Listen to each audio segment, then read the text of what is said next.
Hashem na'aseh v'natzliach. Shiur Torah. Good to be here in Miami, Baruch Hashem. Tonight, we'll continue our series with Pirkei Avot, number 113, and start a new Mishnah.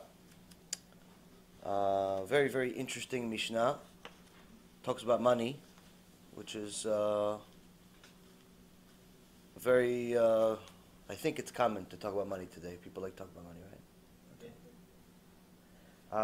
Well, it talks about money, talks about the importance of money in life, how important it is, how unimportant it is, how valuable it is, how worthless it is, what can you use it for, is it truly something that's useful for more than just buying bread and milk, or is it just something that it's not such a big deal and people are wrong?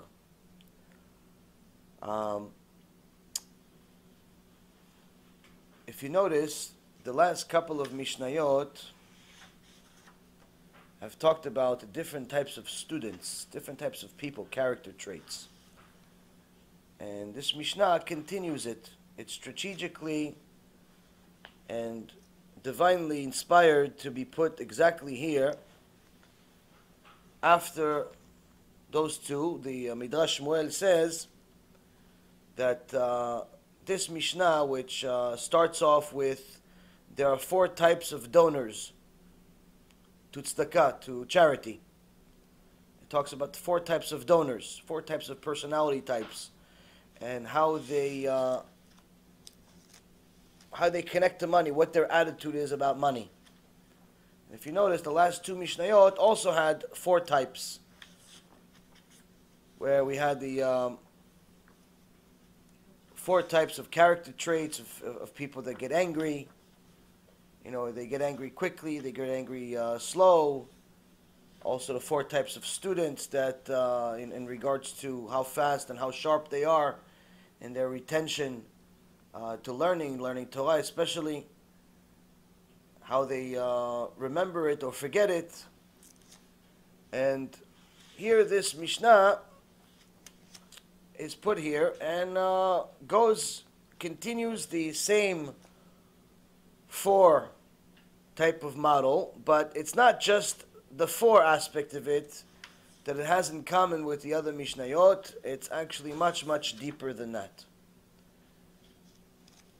So the Midrash Shmuel says that this Mishnah is strategically placed between these 2 other Mishnayot to discuss various types of students, because it teaches that the value of supporting Torah scholars, Torah work, KIRUV, anything relating to publicizing Hashem's name and His truth. Torah Hashem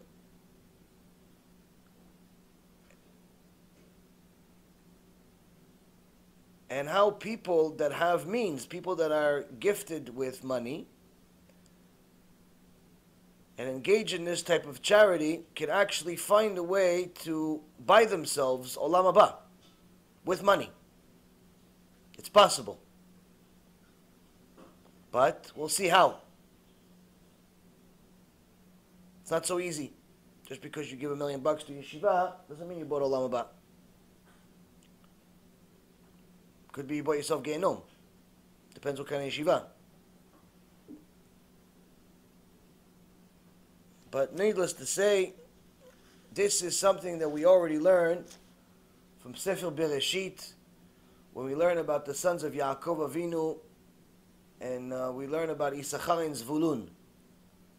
Issachar and Zvulun had a very special relationship, where Issachar was the Talmid Chacham that learned Torah day and night, and according to the Midrash, it says it literally was day and night, meaning 24 hours a day. His body never went to sleep, because simply his rest was learning Torah. He didn't need to rest like we do, because his best state physical and spiritual state were the same. He sanctified his body to such an extent that for him, he felt better rest while learning Torah. Us, we open a book, 5 minutes later, we fall asleep. It's like a sleeping pill sometimes. But him, he learned Torah, he could be awake for a year. So this is how it made sense to him to have a deal with his brother Zvulun, who even though he himself also learned Torah, he still spent most of his time in business, in commerce. But he wanted to make sure that he has a full share in Olam Haba. Once he gets to Olam HaEmet, the real world, real life, the one that stays forever, the one that's eternal, he wanted to make sure that he has Torah there. He knows that the business that he's working on is not going to be enough. So he made a deal with his brother. He made a deal with Issachar, and he says, listen, you study, and I'll finance the whole thing. And that's actually, Rabotai, the real Issachar and Zvulun relationship, that a lot of people make a mistake thinking that if they give some avrech in Yerushalayim or in Bnei Brak or somewhere else around the world, $500 or $1,000 a month, it's Issachar and Zvulun. Yes, it's Torah. Yes, you're supporting a Talmid Chacham, but you can't say necessarily it's 100% Issachar and Zvulun, unless it's there's two deot, there's two opinions of what it's supposed to be, Issachar and Zvulun, for it to be a full partnership. Meaning, of course the $1,000 or the $500 or whatever the amount of money that you're giving is buying you a certain portion of Torah. Of course, there's no question about that. How much it is depends on the relation, depends on what's happening here. Why? Because if somebody thinks that they're going to pay 500 or 1,000 and they're going to get a half of the Torah, or in essence the same Torah, let's say for example if he's studying 100 hours, you're going to get 100 hours, he's going to get 100 hours, because Torah doesn't divide 50-50. The mitzvah is like fire. Mitzvah is like fire. If you take one candle and you want to light a second candle, when you light the second candle, the fire of the original candle doesn't change. It stays the same. Stays the same, doesn't go down. The fire of the original candle doesn't go down because you lit a second candle, a third candle, or a fourth candle, or 500 candles. The original fire stays the same. That's also a mitzvah. A mitzvah, if you have a partner in a mitzvah, it doesn't go down. It doesn't go down. We're actually going to learn here that in some cases it goes up. In some cases it goes up. But with the deal of Issachar and Zvulun, if someone, let's say for example, wants to donate money to an avrech, or someone wants to donate money to KIRUV, or someone wants to donate money to something, to a let's say Bet Knesset, each one of these things has different types of rewards and a reward system of how Hashem pays you the reward. Now with the Issachar and Zvulun, the intention here is to have the same relationship we heard about and learned about year after year between the brothers, the sons of Yaakov, of how they judged it in Shamayim that both of them had the same Torah. Had the same Torah. How could it be? Both of them learned Torah, but Issachar learned 24 hours a day. Zvulun, I don't know, maybe learned 5 hours a day. So how could 5 hours be 24? He says, he paid all the finances. So how could we do the same thing? If a person wants to have the same type of deal where you really want to have an equal share, then there's two opinions. One opinion is that you have to pay all of his expenses. The avrech, the one that works, also has to learn Torah. Obviously, he can't not learn Torah. He has to learn some level of Torah so he knows what to do with his own life.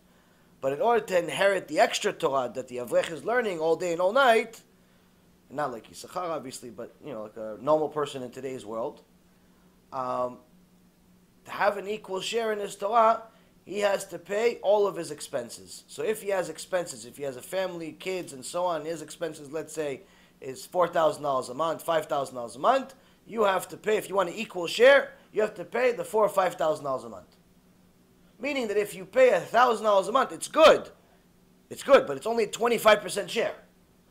Because he can't live off of your $1,000. You can't get all of his Torah for only 25% of the effort. That's not a fair relationship. Hashem is not a cheater. Where people think you could just cheat the system. You give some guy $20 and that's it. You got a lamabay and he got a lamabay and he's poor in the streets. So people need to use a little bit of chokhmah, a little bit of common sense to understand. You cannot buy a full partnership with 25% of the expenses. That's one opinion. One opinion is you have to pay all of his expenses, whatever his expenses are. If it's 4,000, if it's 5,000, if it's 10, whatever it is, 10,000. I don't know. It's a richer avrech maybe. So now, that's one opinion. The second opinion, Rabotai, the rich people are not going to like it. Poor people are going to like it. Why? Because it doesn't make a difference to them. They don't have that much money anyway. But a rich person is not going to like it. Why? Because the second opinion the Chachamim say is you actually literally have to give him half of the income. Half of all the income you have. If, let's say, for example, you make 10,000 a month, he gets 5,000, you get 5,000. If you make 100,000 a month, he gets 50, you get 50. If you make $1 million a month, he gets 500,000, you get 500,000. That's the second opinion. Most hold by the first one. I'm not sure if they hold by the first one because they know most are not going to hold by they're going to actually do the second one, and it's almost like a wasted effort to tell them this is what the real thing is. Needless to say, it's a more common opinion that at the very least a person needs to know that if they want to have a real Isachar and Zvulun, they have to pay the avrech's full expenses. On the website on bezathashem.org, we have sponsorship programs. Anyone that wants to sponsor the avrechim that we work with and sponsor every month. We have several families that we help every month, Baruch Hashem. And each we say real prices. You want to buy 1 week of an avrech? I think, I don't know, it's $600, $650, whatever it is. You know, somebody told me one time, wait a minute, $600, I have my avrech, I pay him the whole month $600. I said, okay, great, but you're not getting his whole Torah. He goes, what do you mean? But I said, no, he's desperate and he's scared. What is he going to tell you? But in Shamayim, they're not going to accept it. He can tell you whatever he wants, but if it's not, it doesn't work that way. He can't change the rules. What is it like? The brother of Hillel came to him. He was very, very rich. And he said to Hillel, listen, I have all this money. I don't need all this money. You don't have any money. Let me just give you half my money. You give me half your mitzvot. Hillel, Kodesh Kodeshim, Gdol Ador, head of Am Yisrael, has a brother. He loves his brother. He doesn't, there's no animosity. He loves his brother. He wants to give him. And he wants to do it, Hillel. He says, well, why not? It's my brother. I love him. I want to give him half my mitzvot. He wants to. Not even for the money, just because he wants to give him the money. Okay, you want to give the money? I'll do KIRUV with it. I'll build kollels. I'll build yeshivot, mosdot, all types of good things. Fine, no problem. In Shamayim, a bat kol came out and started laughing. Started laughing. He said, you think you can buy the mitzvot now after he finished? You can't buy the mitzvot after he finished. Even if Hillel says yes, in Shamayim they say no. You could only buy the mitzvah before it's done. You could only buy the merit of Rav Ovadia before he becomes Rav Ovadia. Not after he becomes Rav Ovadia. When he's a little avrech that no one knows and no one likes and no one cares about, that's when you could buy. After he's Rav Ovadia, it's not the same thing. Oh, you donate $500 to Rav Ovadia, Allah Shalom. You think you get half of his mitzvot? One time, when Rav Ovadia, Allah Shalom, was still young boy, he went to a Bet Knesset, a very fancy Bukharian Bet Knesset. You know, the Bukharians have a very unique style.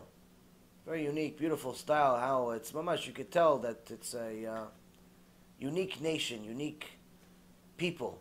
Within, obviously, Am Yisrael. The point is that it's the original Bukharian style is very unique, very flashy, beautiful, and so on, gold and colorful.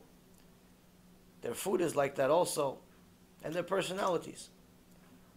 So he went to a Bukharian shul one time, and he's learning Torah over there as a young boy, and he realized he needs another book. So he looked for the book, he saw it's all the way on top of the shelf. It's all the way on top of the shelf. So he has to get there. There's no light. He couldn't find the ladder, so he climbed on a couch that they had over there. Now, it's a very, very fancy couch. very beautiful couch, very chashubi couch, expensive and so on. And he has, dirt and mud on his feet and everything. And he's trying to climb the couch. The gabbai of the shul yells, hey, what are you doing? What are you doing? Starts yelling at him. You know how expensive that couch is? And as Hashem would have it, always things in the perfect, precise time, the biggest gvir, the biggest, richest guy in the whole shul, the whole keilah, the whole community, walks in at the same time this is happening. Now he was so rich, his coat was gold. His coat had gold on it. And he sees the little gabbai of the shul that they pay the gabbai to run the shul. They pay him to tell people don't ruin the shul. He sees the gabbai yelling at little Ovadia. He yells at the gabbai. He goes, what? You're yelling at a Sefer Torah? Yelling at a Sefer Torah? Shame on you. He takes off his gold jacket immediately. He puts it on the couch. He goes, here, step on this. Step on this. He goes, what do you think we have this shul for? What do you think the shul is for? Fancy schmancy? Shul is for him, for Sefer Torah like this. For people like him learn Torah. He wasn't Rav Ovadia yet. He didn't know he's going to become Gdol Ador. He didn't know he was anything special. He just knew a little kid learning Torah. If it's Rav Ovadia, of course, he should put himself there. Step on me. No, that's not chokhmah. That's not appreciation of anything. No, we're talking about before he's Rav Ovadia, when he's a little boy. He says, step on the coat. Why? The whole thing is for you. The whole Beit Knesset, all the fancy, all this for you. For you to learn Torah. Not for the couch. Unfortunately, in today's world, a lot of people forgot about that. They build these multi-million-dollar establishments, and the Torah is not really there. The Torah is not really there in many places because they think that the establishment, the windows and the paintings and all this other extra schmancy stuff, that we do it because we're artists.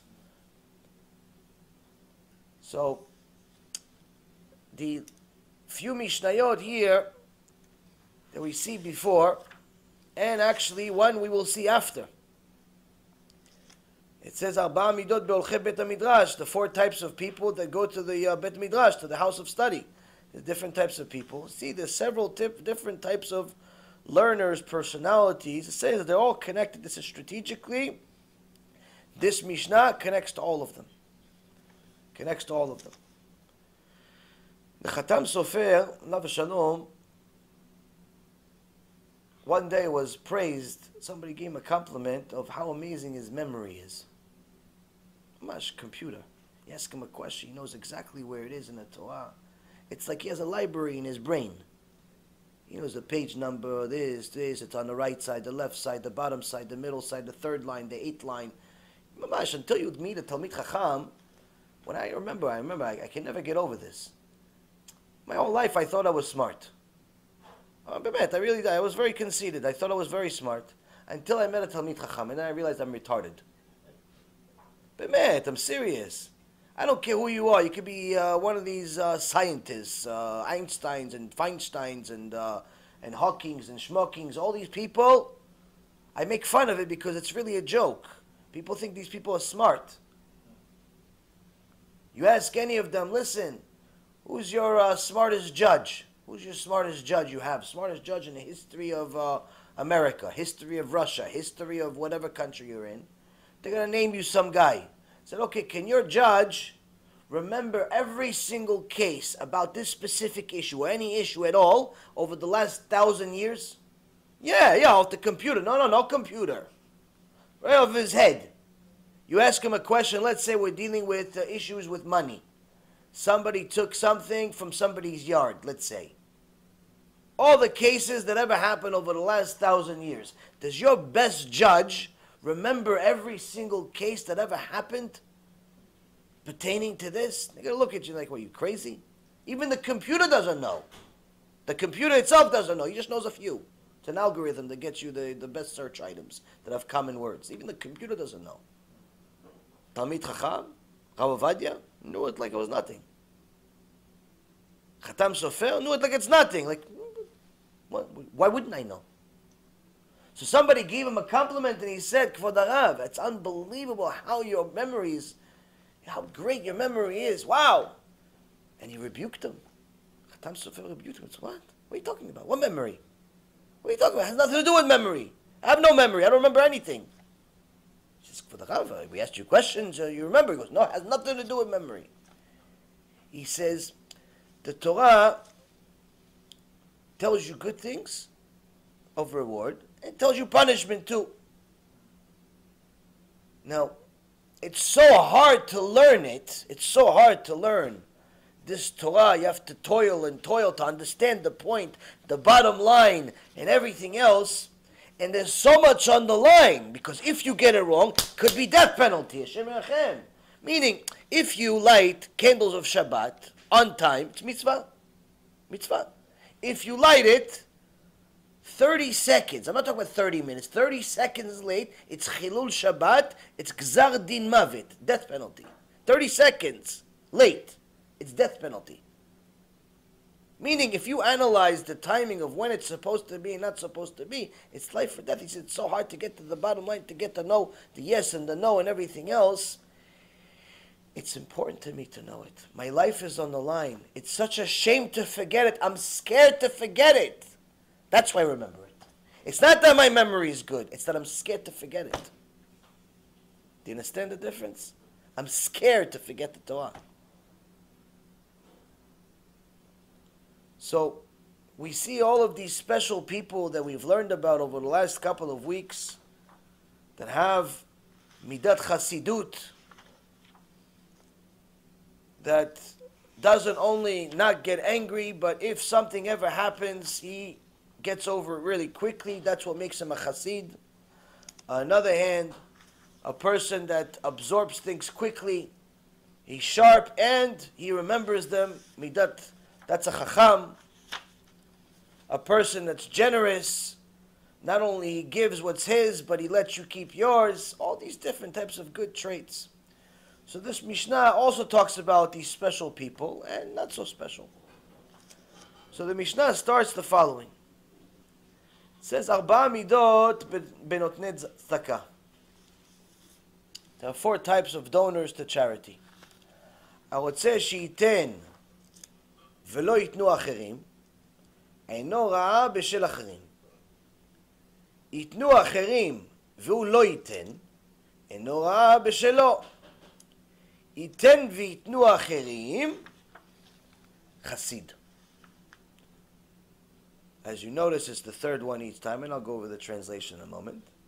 And the last one is, לא ייתן ולא ייתנו אחרים, רשע. So it's the same order as we had before, just different qualities of a person. So it says here, the Mishnah, it's 516, at least in this seder. Sometimes you'll have different sedrim with different Mishnayot. Sometimes it'll be 512 or 516, so on. There are 4 types of donors to charity.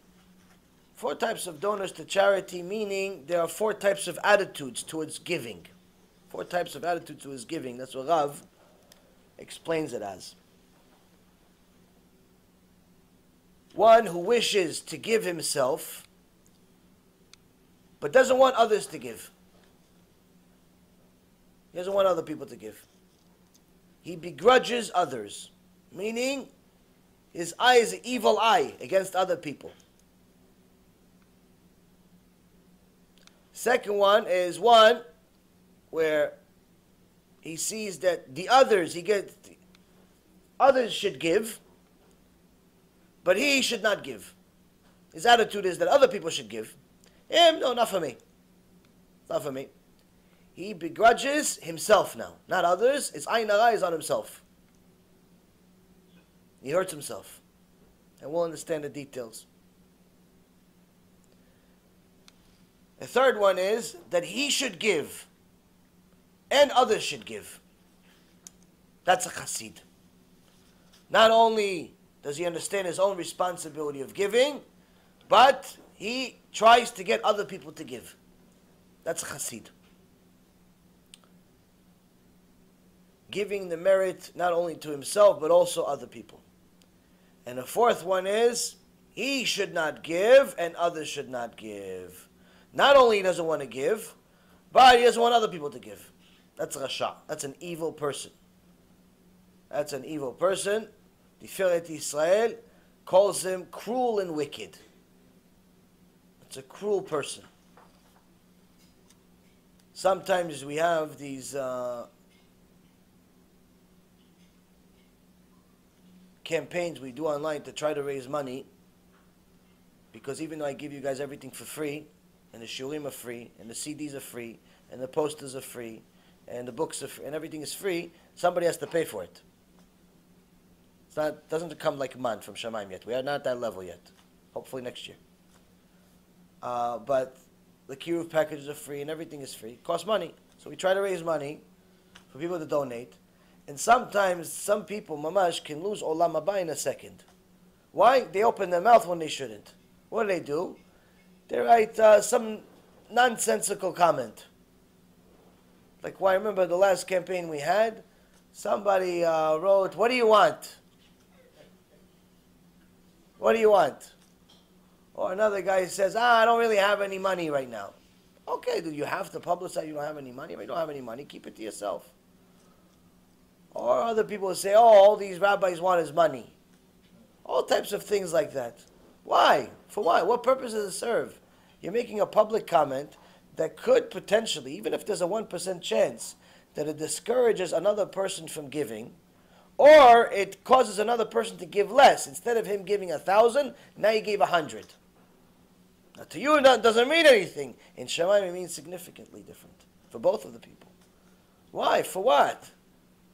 Somebody wants to give, be quiet. What are you worrying away for? This is a cruel midah. This is a cruel character trait. It's a cruel character trait. It's directly or indirectly influencing other people not to give. I remember one time when I was still in the business world,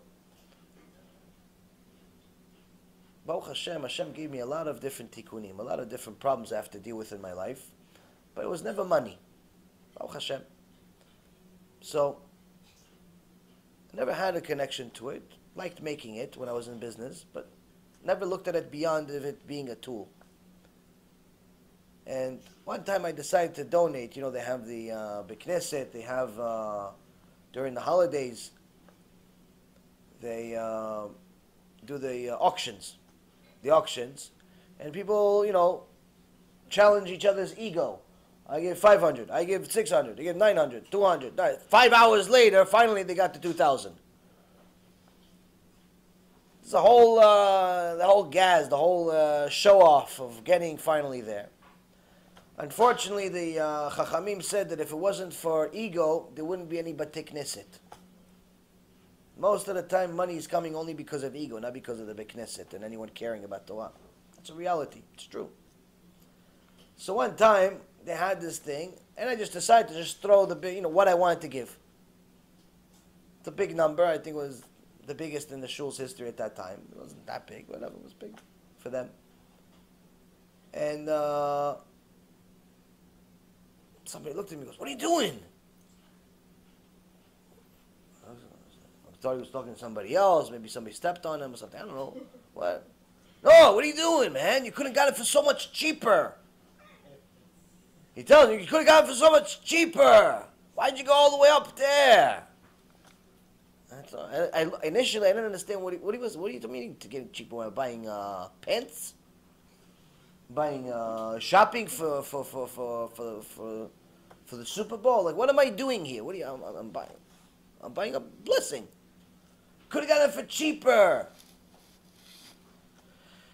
So people's understanding of mitzvot is that they think it's business. It's maschara.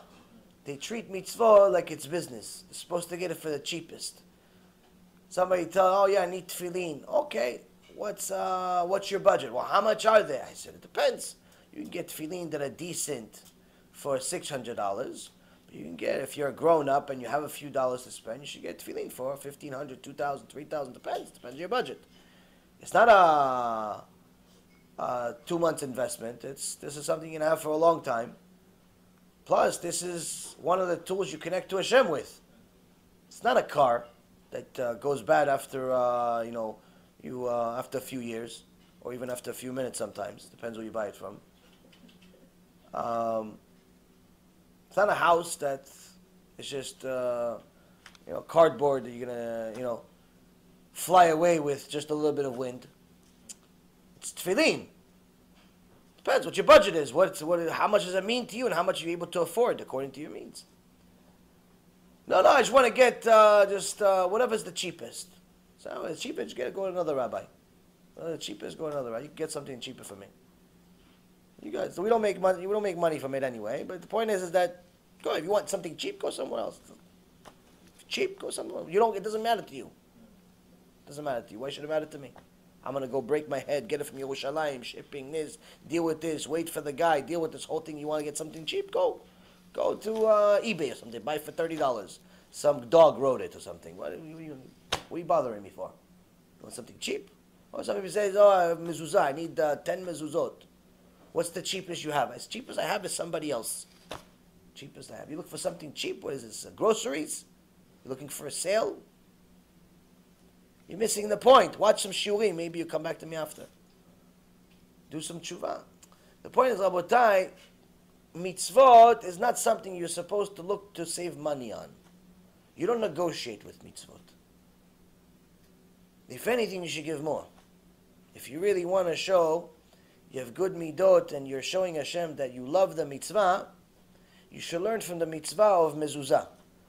On kilos agel, zchutot agel alenu, he taught us the custom that we have of kissing the mezuzah every time we come in and every time we leave the house, or whatever door it is. In the Gemara in Masechet Avodah Zarah, it says when the Caesar wanted to arrest him, he sent people to Onkelos to go arrest him. And they came to him, he started talking to them. They all got convinced, they converted to Judaism too. Then he sent a few more soldiers, said, don't talk to him. They came, they didn't talk, but he talked. They converted to Judaism too. Then he sent another round of soldiers. He says, don't talk to him and don't let him talk. They came to him and said, listen, don't say a word, we're going to kill you. Don't say a word. They put him, oh, come on, no. They still gave him kavod because he was related to the royal family over there of the Goyim. He was a Goy before he became a Jew. And gave up everything for Am Yisrael, gave up everything for Hashem Yitbarach. He was supposed to be, he was in line to be the next Caesar. Not just an average guy. So when he got out of the house, before he got out of the house, 1 second, and he took his hand, he grabbed it, and he kissed the mezuzah that he had on his door. And the soldiers, they couldn't help themselves. They were very interested. Like, what did you just do? It was like, imagine what happened here? Why are you kissing the wall or this little thing you have on the wall? You ask me a question, I'll answer. Now I'm allowed to talk. He says, you see, your king, he's scared. So he can't really protect you. He needs you to protect him. So he stays inside while he sends you outside to protect him. He says, my king, he's everywhere. He's everywhere. And he protects me whether I'm inside or I'm outside. All I got to do is remember that he's my king. So, that's mezuzah, symbolizing that I love my king. Symbolizing that I love his mitzvot. It's not that you're obligated to kiss the mezuzah, it's that you're showing Hashem that you love his mitzvot. It's not that you're obligated to kiss the sidur every time you pick it up. It's that you're showing Hashem, Baruch Hashem, is a yofi, give me another mitzvah. Sefer Torah, Baruch Hashem, I love it. I love your mitzvah, that's why I kiss them. You see a little baby, a little kid, what do you do the first thing you see him? You kiss him. Why? You love him.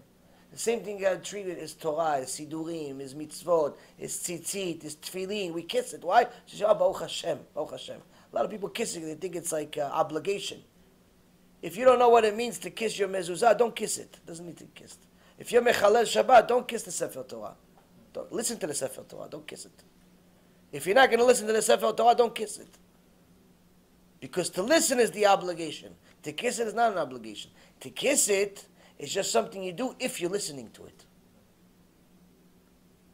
If the Sefer Torah would talk, it'd say, no, don't kiss me. Dirty, disgusting mouth that you have, curses all day, violates Hashem's name every 2 minutes. Don't kiss me, disgusting. Don't touch me either. Ugh. Well, you touched the Goya 5 minutes before you got to the Knesset. Don't touch me, don't look at me. Honestly, get out of here if you could. If the Sefer Torah could talk, to get out of here. You have tumah all over you. Don't touch me. You're lucky the Sefer Torah doesn't talk. It would kick all of us out. Hashem Echem. No Bekneset would have a minyan in some cases. With the ga'ava that we have, the bad midot that we have. Hashem has mercy on us. He didn't let the Sefer Torah talk. So, Onkilo Sager showed us how much he loves the mitzvot, and those last batch of soldiers said, if your king can protect you, we want your king. Why? We're protecting our king. He's a little hiding in his castle. We want your king. They converted also. After that, they stopped sending him people. Said, we're not going to mess with him anymore. He's going to convert the whole nation by the end. Forget it. Leave him alone. Let him do whatever he wants. No one in the history of mankind has ever lost fulfilling the will of Hashem. So now, the Mishnah here says to you, Arba midot benotnei tzedakah. There are 4 types of donors. The first one is one who wishes to give himself and wants others not to give. He gives ayin hara to other people. Second one, he wants other people to give, but he doesn't want to give. He gives ayin hara to himself. Third one is he gives and he wants other people to give, and that's a chassid. And the fourth one is the rasha, who doesn't want anyone to give. Not only doesn't understand the value of the mitzvah, but he is causing other people to not fulfill the mitzvah.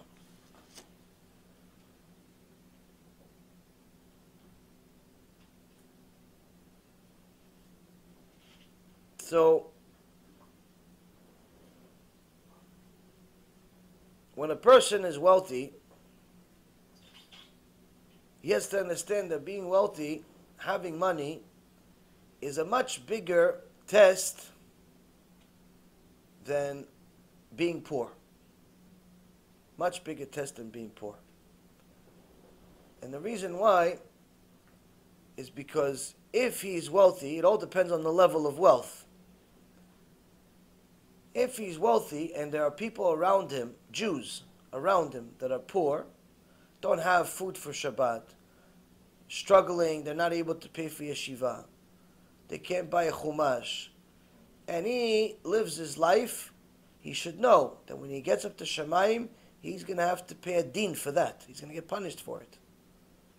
Meaning that to be rich is not just so you could buy a Ferrari and 3 houses and have a nice 401k, IRA, stock portfolio, Bitcoins, Schmidtcoins, some real estate, some buildings, and all the wonderful things in life that you like to enjoy and eat, and have a special juicy steak served to you by the minute. It's not just for that. Yes, you're allowed to enjoy the money that Hashem gives you, so long as you took care of your responsibility of having money. Now, when I talk about people being rich, I know that most people think that I'm referring to people that are billionaires or even millionaires. And that's not true. That's not rich. People have a confused understanding of what rich means.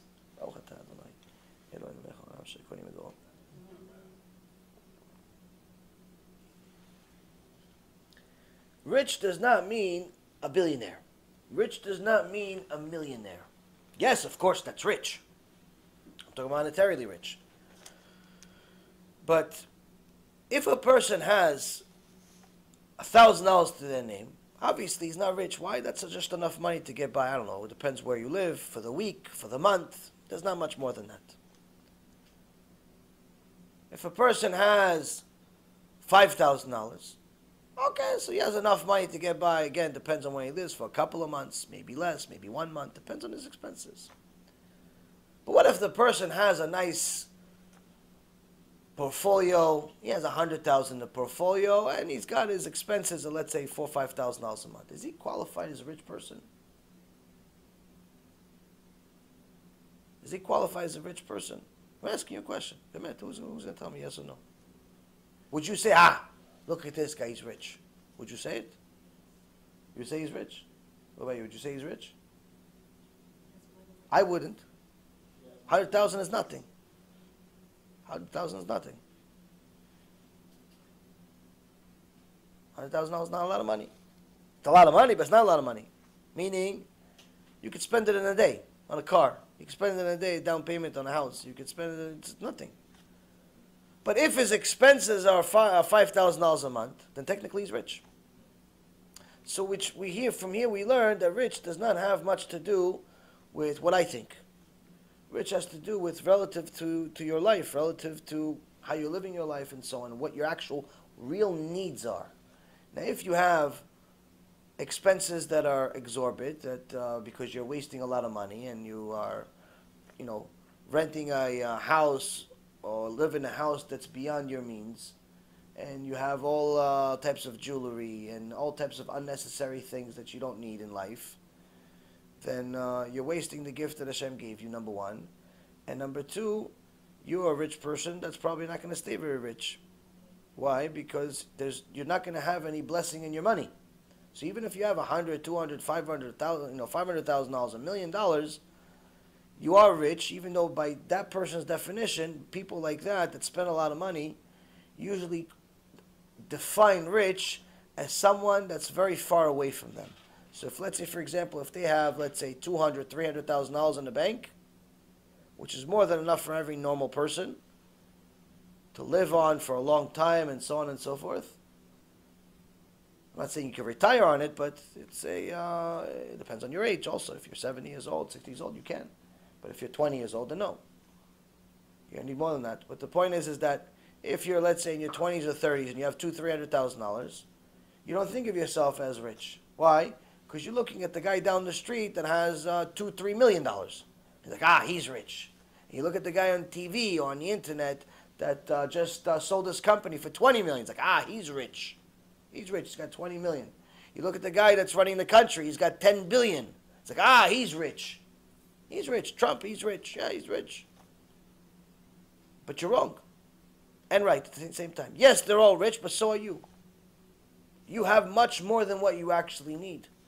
Which means you have an obligation to use that money to fulfill the will of Hashem.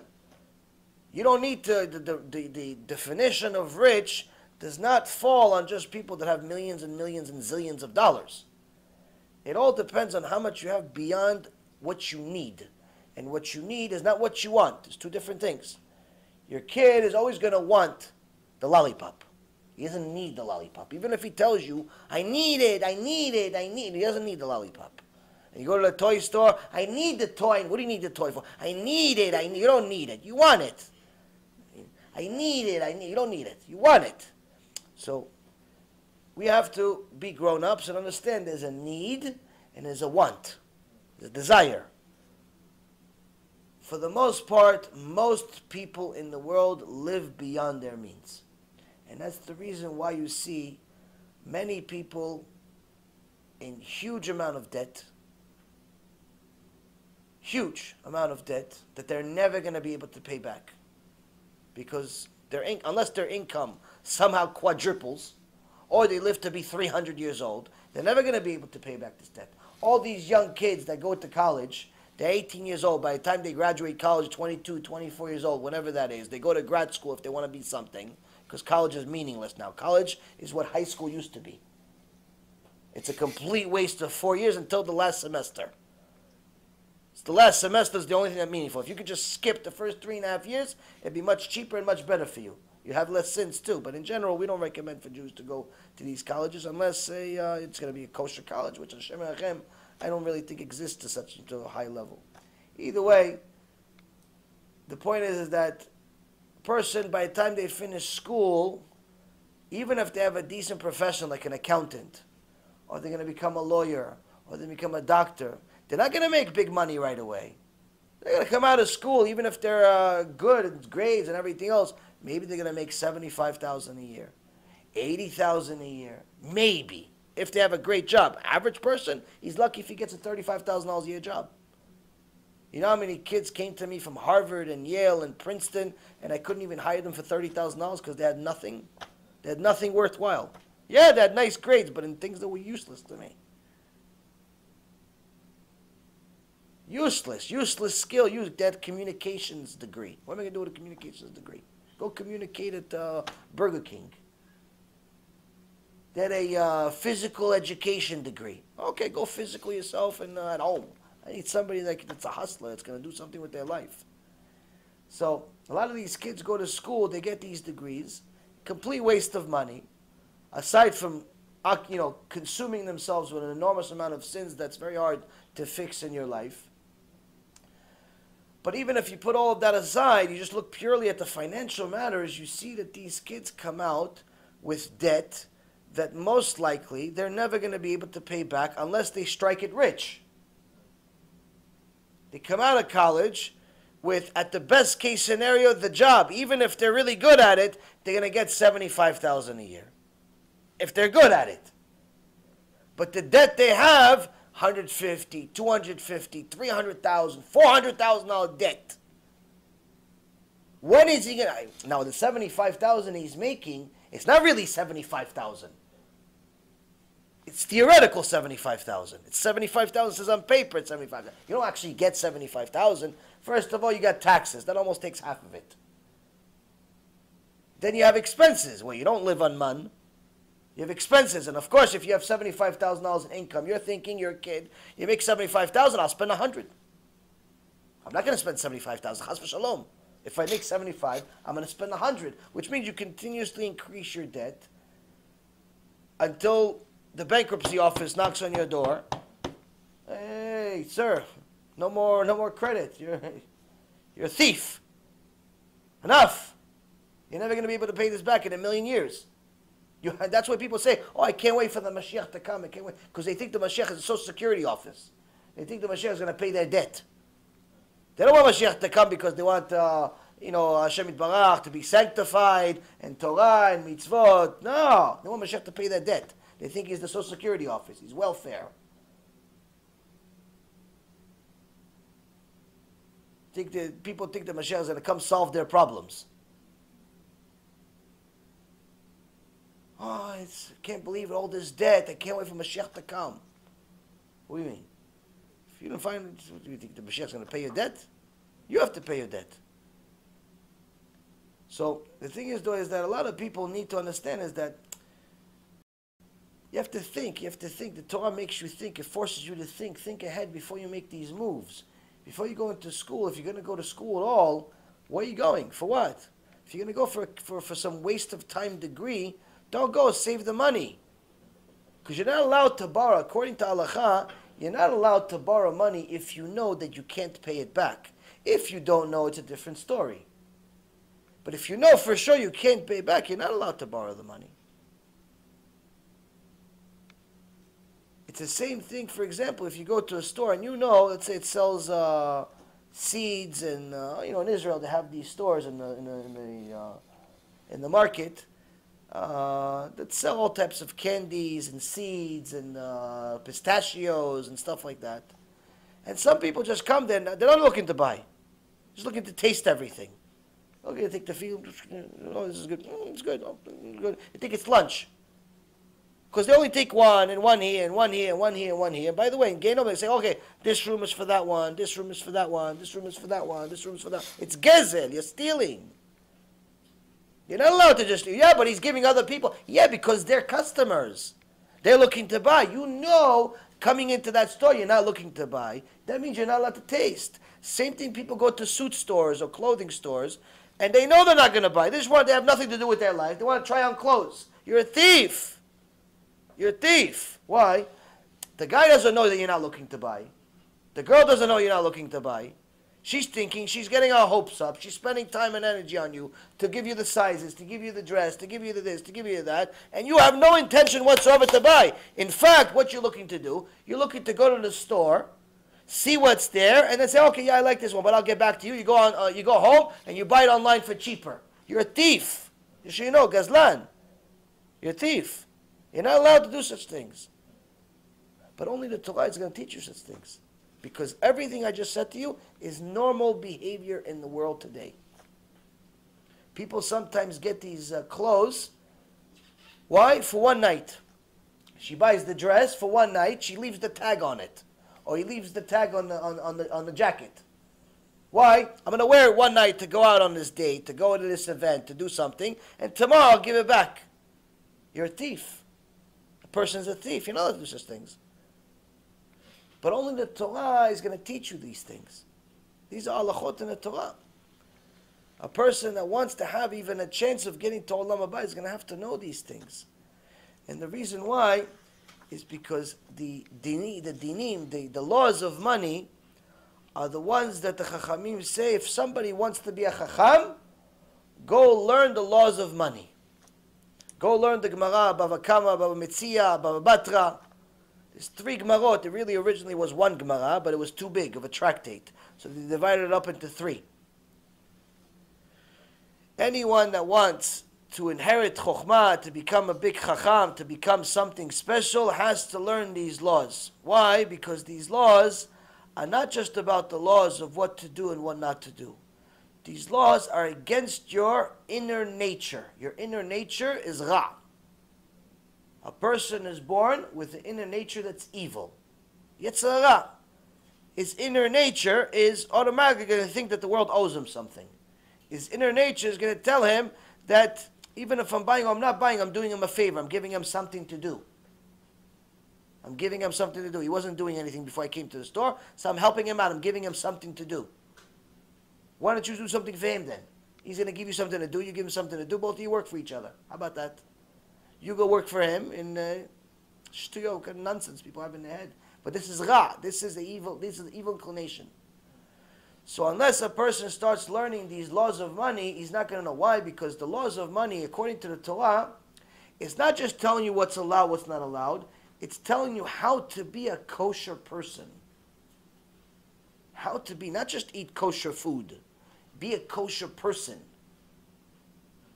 Be considerate about other people's time. Be considerate about other people's, their world, their view, their thing. You can't just go into the store and think you own the place. So, this also has to do with people that have employees. If you have the money and you owe a person money, you're not allowed to delay paying him even by a second. You're not allowed to delay paying him even by a second. You have to give him the money as soon as possible, the fastest way possible. Why? Every minute that you're not paying him, he's suffering. You're not allowed to do such things. So these types of things are against our nature. I know in the business world, even though I generally, one of the few things that was decent about me as a person, I'm very honest when it comes to money. But this stuff I never thought about. Why? It's not human nature. It's not human nature to think, I'm going to try on the clothes even though I really don't feel like buying it. I just want to see what it looks like. It's not human nature to think, wait, that's stealing. You don't connect it to as a human being. You don't connect it to, I'm stealing his time. Why? What you rationalize as, I'm giving him something to do. He's doing it anyway. If I don't come, somebody else is going to come. You rationalize it. Or you take the little fistuk, the little pistachio. You're like, the guy has 50 million pistachios in a sack. I'm taking one. Is anything going to change in a sack of pistachios? Did he really lose money? No. But it's still stealing. It's still stealing. So that's the thing, Rabotai Karim, is that the Chachamim that had difficulty, that were born in the previous Mishnah, we learned that there's a certain person that it takes him a while to grasp the material, and he forgets quickly. The people that succeeded overcoming that were advised, as more than one story, that their rabbis advised them, go study Masechet Bava Kama. Go study the laws of money. You want to be Chacham? Go study that. Why? Because that not only teaches you the right and wrong as far as the law, but also the right and wrong as far as midot, how to purify your neshama. It's like there's a word named shiputz. Shiputz is, you could use it superficially. You say when a person meshapetz ta bayit shelo, he's fixing, he's remodeling his house. But when it applies to, in reality, if you go deeper into the meaning of the word I spoke about with the Rabbanit today, And she gave a better definition in English, because English, and really no language has an exact definition for Sfat HaKodesh. Really, shiputz, when it applies to your neshama, you can't remodel your neshama. So what is it? It's rectifying, it's purifying your neshama. It's somewhat similar to what you would be doing with a diamond. You know, a diamond, when you first find it, it's ugly, it looks like a regular stone, a piece of glass at best. Look, it's disgusting. It doesn't look like anything special. But after they cut it, and the lasers, and they cut it, with all these different, advanced computers for making sure you cut it in a perfect way, whether it's going to be a heart shape, or a tear shaped, or round shape, or a square shape, and so on and so forth, different types of shapes.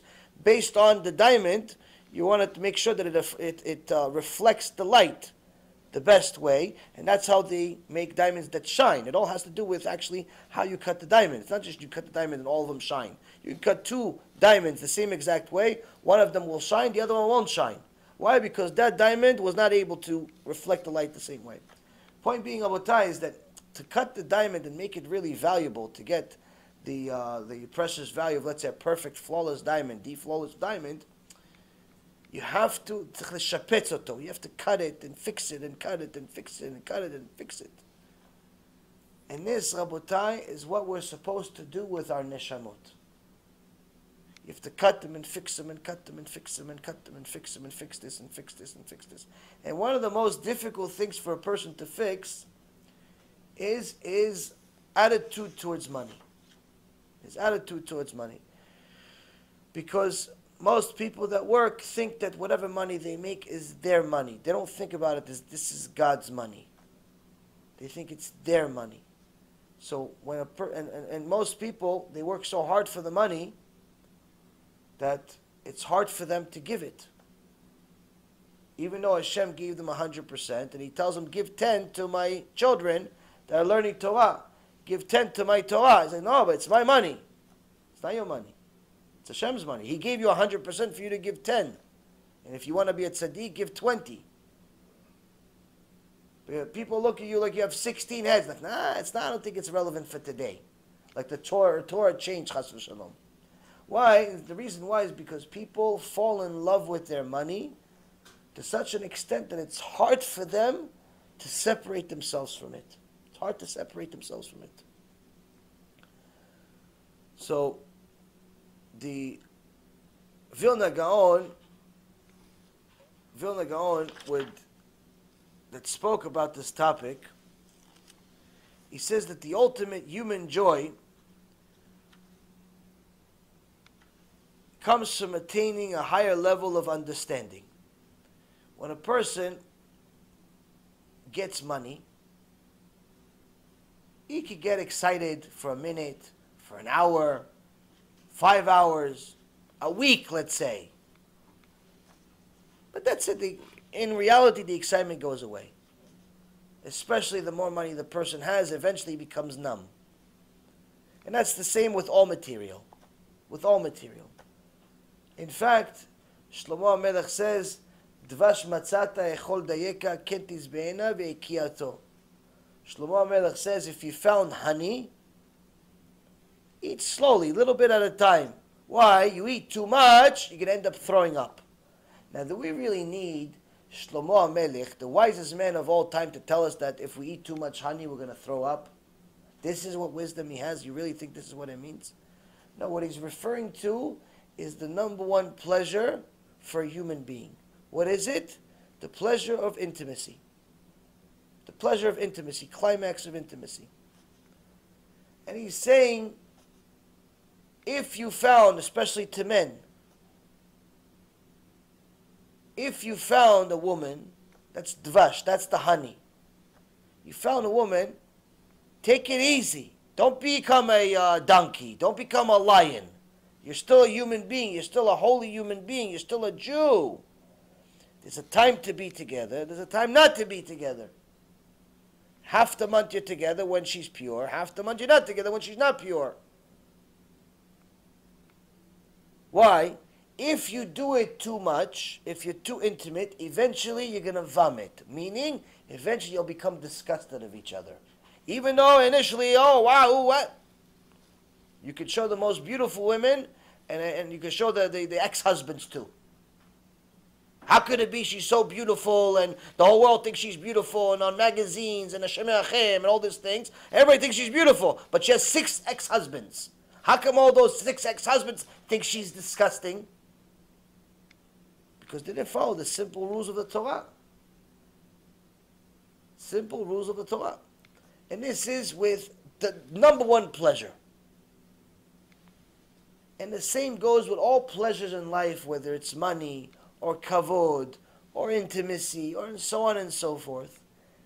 The Vilna Gaon is, all of that pleasure is short term, especially if you have a lot of it.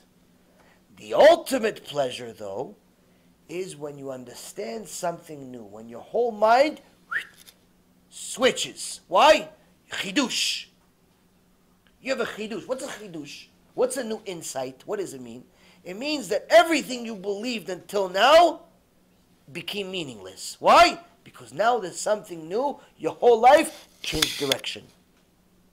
If it changed direction in a positive way, there's a chidush, there's a positive chidush, there's a new insight. You just understood. You finally, 30, 40, 50 years after you came to the world, you finally found a chidush. What? The meaning of life. The meaning of life. You found the meaning of life. Why are you here? What's your mission? What you're supposed to do? This is the greatest thing in the world. There's no end to this pleasure. Why? Because you live this chidush. It's not just a one-time thing. It's not just a one-week thing. This is something that is going to take control of your life, this chidush. This new insight, it's changed your world, depending on the level of chidush. So the Vilna Gaon says that the highest level of joy in the world, in this world, can come from an understanding. So when the supporters of Torah, whether it be KIRUV or Torah learners of Avrechim, when these people that support them, that donate for Torah, when they leave this world, they will rejoice. Why? Why will they rejoice after they leave this world? Because their first present, their first reward in the real world is not only the reward for doing charity, but they'll gain the privilege of knowing and understanding all of the Torah learning that they made possible. They'll have a complete understanding of where that dollar actually went. So imagine, you gave $100, you gave $1,000, you gave $1 million, whatever you gave. Now, there's a guy in Israel that used to have yeshivot and all types of kollels, but also had different centers to help religious people and everybody in general, but low-cost clinic, low-cost dentist, low-cost different thing to help people that are struggling.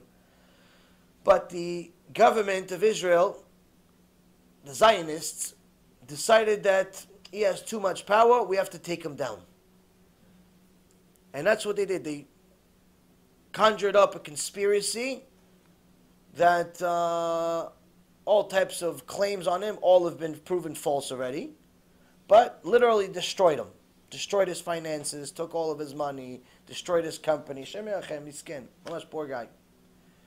Now, during one of the hearings, they came to his donors. And one of the donors, they said, listen, you donated to him $1 million. Did you know that the $1 million, you know that he has a kollel? He has, people learn Torah. He goes, no, I didn't donate for a kollel. He goes, no, but don't worry. The $1 million didn't go to the kollel. It didn't go to the kollel. It went to the clinic and the hospital and the dentist and the low-cost clothes, whatever, all the other things. He goes, no, I didn't donate the $1 million like that. If I would have known he had a kollel, I wouldn't donate at all. That's how much he hated Torah, this guy. Shem Yachem. Now, these are, unfortunately, people that consume only sins in their life.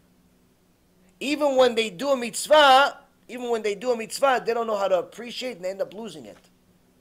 You already did a mitzvah. Be quiet. Don't say you regret it. Why? If you regret it, you lose the entire reward. Now, a person that's the opposite, that understands the value of a mitzvah, and let's say he donates some money. Now, he doesn't really know what's going to happen. He doesn't know how it's going to affect. Now, in Olam HaEmet, in the real world, they're going to show him, and they're going to show her what happened with that money. He donated, let's say, $1,000. Now, he doesn't think it's such a big, I donated $1,000. Okay, maybe I sponsored 1,000 CDs. Maybe I sponsored an avrech for a week and a half, 2 weeks. He doesn't know really. In Olam HaEmet, they're going to show him, look, see, you sponsored 1,000 CDs. Those 1,000 CDs were giving out in New York, in this community in Queens, in this store, in that store, in this store, in that store, in that store. They put it in, 10 stores had these CDs that you sponsored. Okay? Now, each one of these stores, they gave it away over a month, a week, or whatever it took. And look, one person picked up the CD, and he listened to it. He didn't just pick it up just to put his cup on it. He took the CD, he listened to it. And he said, wow, this is true. Hashem is true. His Torah is true. I got to do something about it. All of a sudden, he puts a kippah on. All of a sudden, he goes to Knesset. All of a sudden, he puts tefillin on. All of a sudden, he keeps Shabbat. All of a sudden, he starts learning. All of a sudden, the guy becomes an avrech. All of a sudden, he calls Yaron. He tells him, listen, I need to go to Kollel. I need to go learn. Forget work. Forget business. Forget everything. I got to go to Kollel. Okay, we'll send you to Ol Sameach in Israel. Go. He goes to the Kollel in Israel. He becomes a big rabbi. He starts a family. He has kids. They're all little tzaddikim ktonim, cute little tzaddikim. One of those little kids becomes big rabbi, not small rabbi, big rabbi. What big rabbi? Becomes Rabbi Moshe Feinstein. Becomes Rav Ovadia. Becomes the Vilna Gaon. What? One CD. $1. Out of 1,000. $1. They're going to show you everything. Not just the mitzvot that you made, where out of 1,000, let's say 100 listen, and out of the 100, 20, 30, 40, 50 did tshuva, and they have a tzaddikah wife now, a tzaddik husband now, and children, and mitzvot. Yeah, of course. But I show you even the big things too. The full understanding of how you literally built a part of Am Yisrael. For what? For something that, I don't know, took you a week to make. A week of your life bought you Olam Haba. A week of your, well, let's say you make $4,000 a month, so $1,000 is a week of your life. A week of your life bought you Olam Haba. Imagine. That's one of the gifts, the Vilna Gaon says, going to be the greatest gifts for people that sponsor Torah. Why? They're going to finally get the understanding of what actually happened here. I saw a video today that they did for the founder of ArtScroll. And mamash, unbelievable. If you watch the video, you see what these people did. Tzaddikim, Kedoshim. Based on human nature, based on logic, it should have never worked. It didn't make any sense financially. It didn't make sense in any way, shape, or form. But Siyata Dishmaya they had was unbelievable, and they literally changed.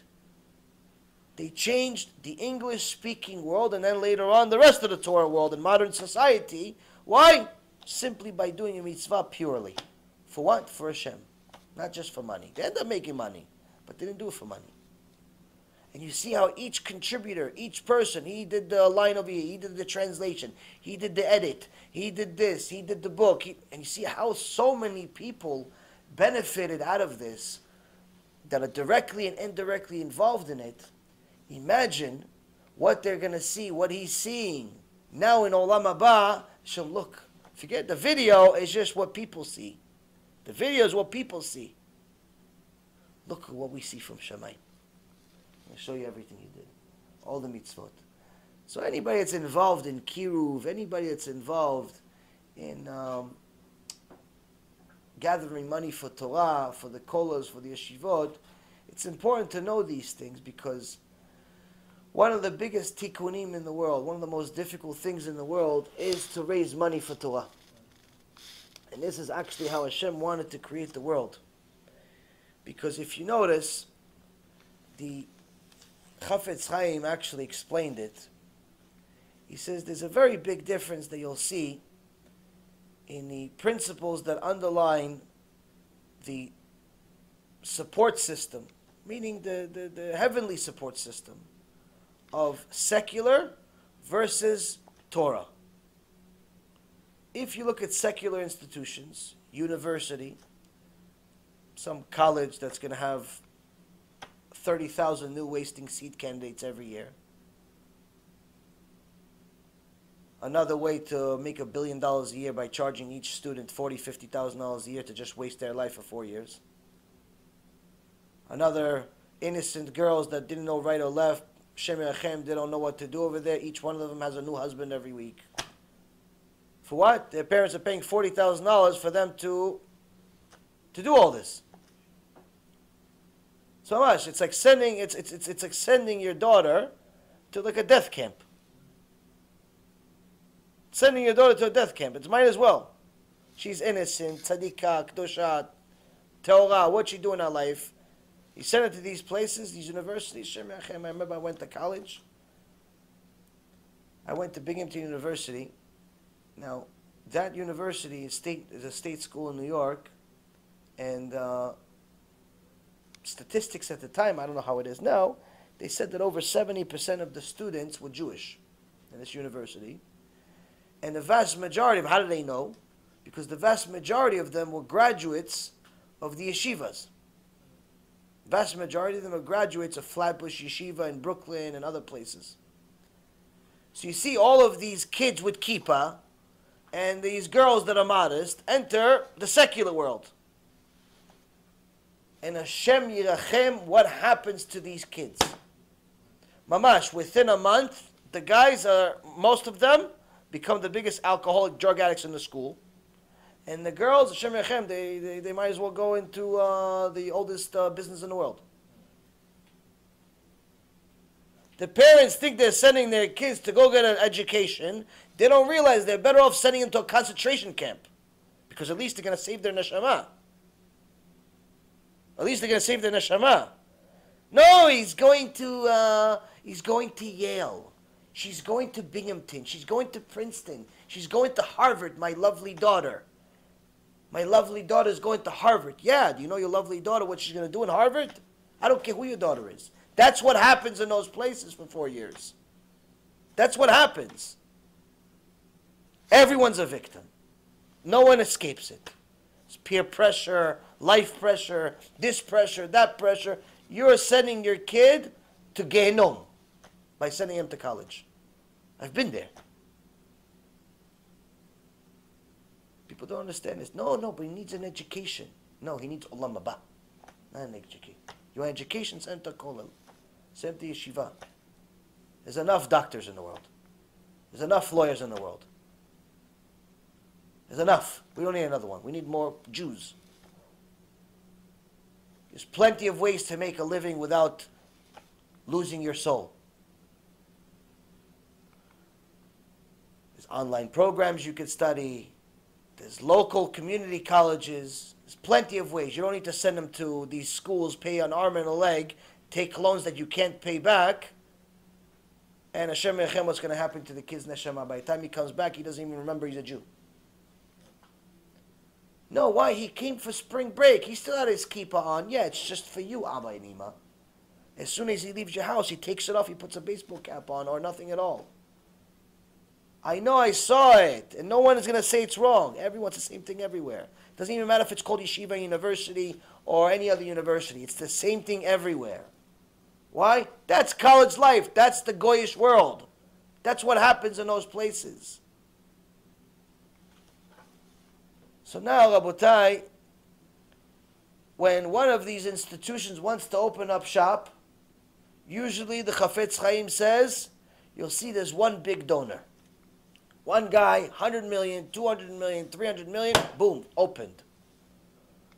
But the most modest yeshiva, kollel, bet midrash, wants to open up shop, tiny little building, 500 donors, 5,000 donors, 50,000 donors, $10 at a time.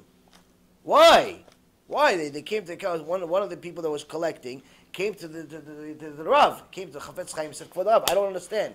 I went all over the world looking for money, $5, $2, $500, 5,000, this, that, but what's 5,000? I'm barely able to pay for the flight.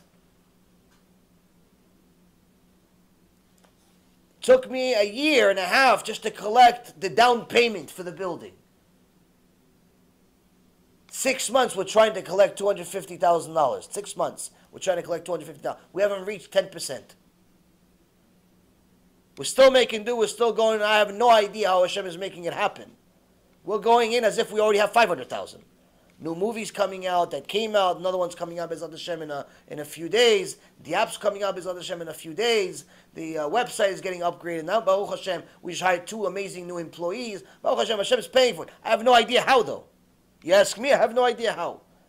If we can afford it, absolutely not. But somehow people are getting paid. Somehow it's all happening. But if you look at the Facebook, the campaigns, and this and that, doesn't make any sense. Doesn't make any sense. Of course, people donate other ways too, but still, it doesn't make any sense. You see some of these institutions, they collect $1 million in 24 hours. For what? I don't know, maybe they're going to take a few kids to Israel.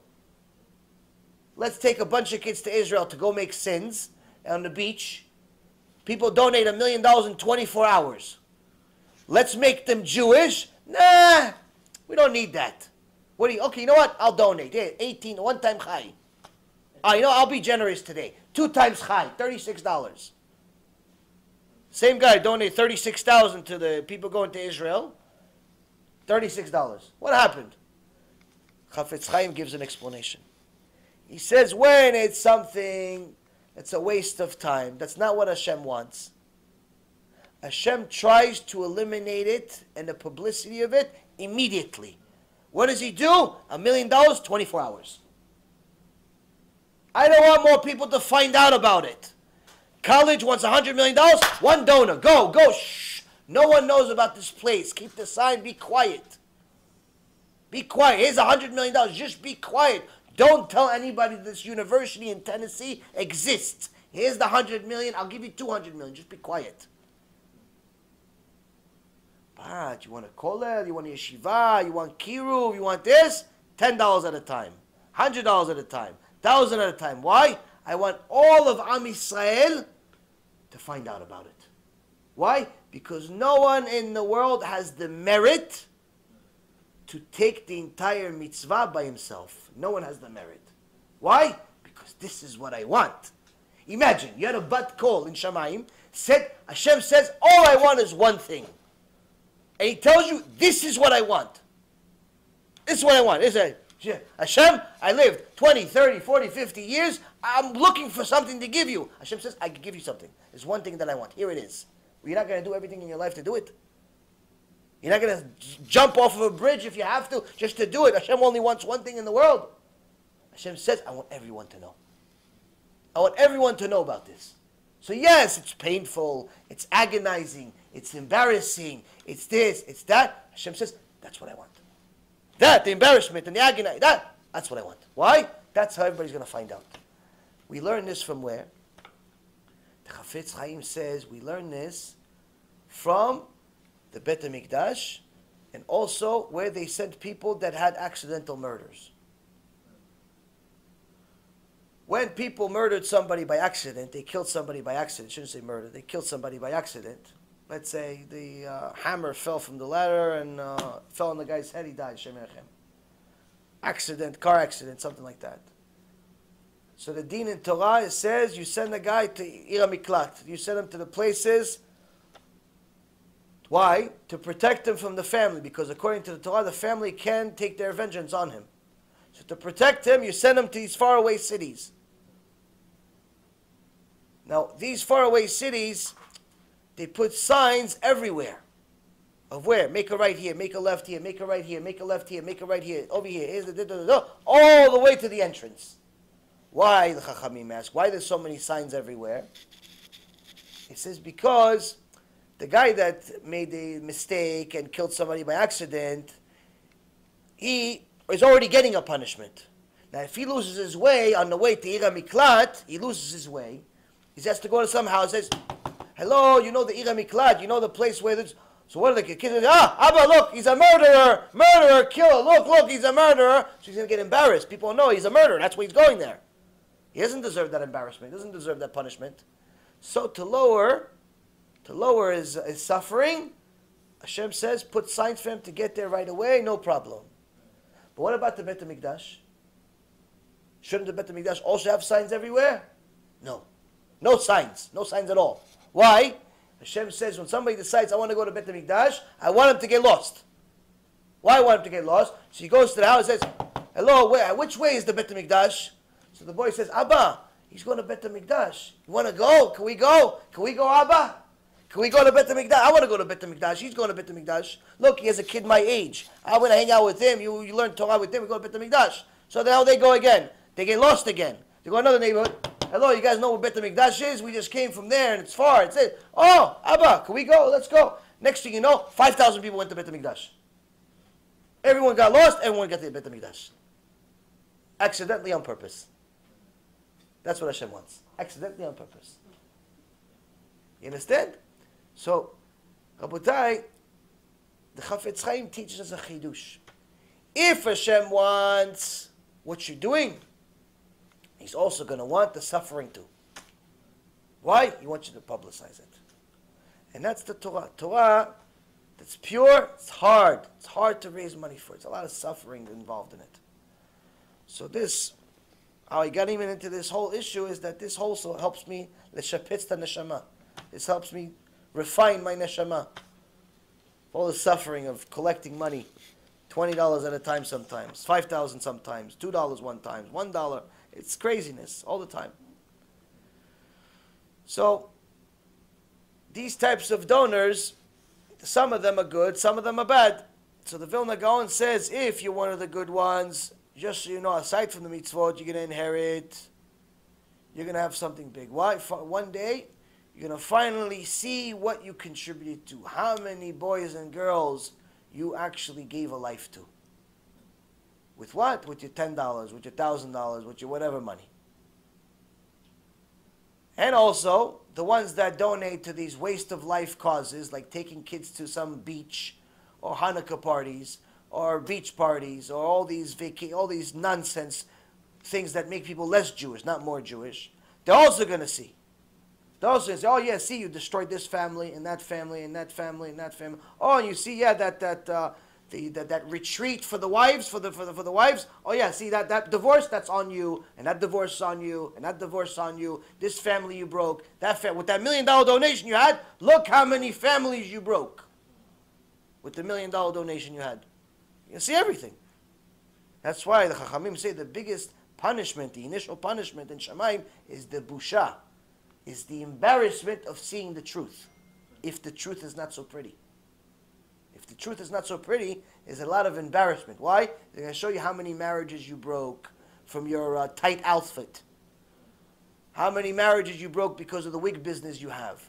How many, how many kids you broke because you didn't have patience to teach them. And so on and so forth. What do you think? It's just this world, what you see? No, it's much more than that. So, Rav explains that, again, this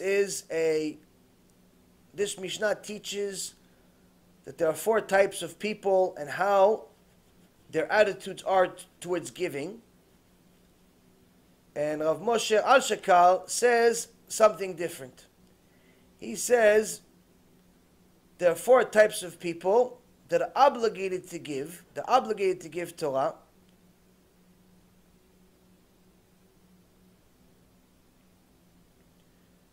Whether they do or not is a different story, but they're all obligated. It's different 4 types of how you're going to address your obligation to give.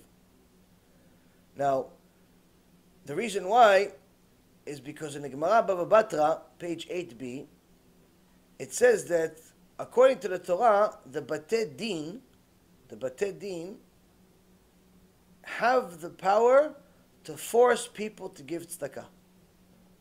This doesn't happen really anymore. But technically, the Batei Din have the power to force people to give tzedakah.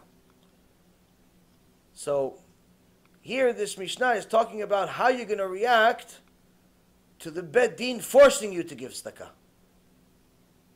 You'll be happy about it, unhappy about it, happy, not happy. And that's why the Rambam has 8 levels of giving tzedakah. 8 levels of giving tzedakah.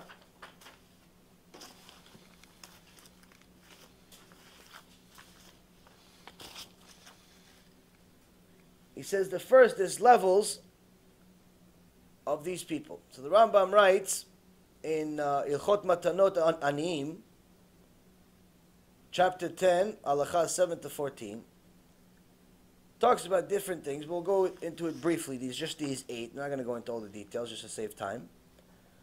But he says the first level, lowest one, is a person who gives reluctantly and with regret. Meaning the Bet Din said you have to give. There's poor people, there's avrechim, there's this, that you have to give. I don't want to, have to. Or we're going to put you on cherem. Can't count you on minyan. If you do shchita, it's pasul. Can't eat it anymore. Put you on cherem. You have to give. Okay, here's $100, here's $1,000, here's whatever. I don't want to give. He says that's the lowest level of giver. He gives, but he doesn't want to. The second one is a person that gives graciously, but less than what he should. Meaning he gives, hey, here's $100, go, chazaku baruch. But in his heart, he doesn't really want to. He says chazaku baruch, but he's not excited about it really. Like, here's $100, yeah. Could also mean that he gives less than what he should. Could also mean he gives less than what he should. He gives 100 instead of 1,000. He's able to afford 1,000, but he gives 100. Why? He'll get it from there somewhere else. He'll get the other 900 from somewhere else. The third is a person who gives what he should, but only after being asked. You know those people? They wait until you're begging in the street. Oh, you needed something. Why don't you tell me? Why do I have to tell you? Why do I have to tell you? Like I remember after a lot of different things that happened in my life, it wasn't exactly a secret that I was going through struggle. All of a sudden, people were like, why didn't you tell me you needed help moving?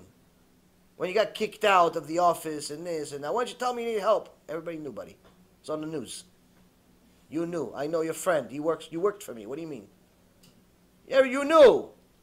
Well, there's one guy that I invested an enormous amount of time, energy, and money into. Used to call him my friend. After I got sick, he disappeared. He didn't call, he didn't write, he didn't even visit me.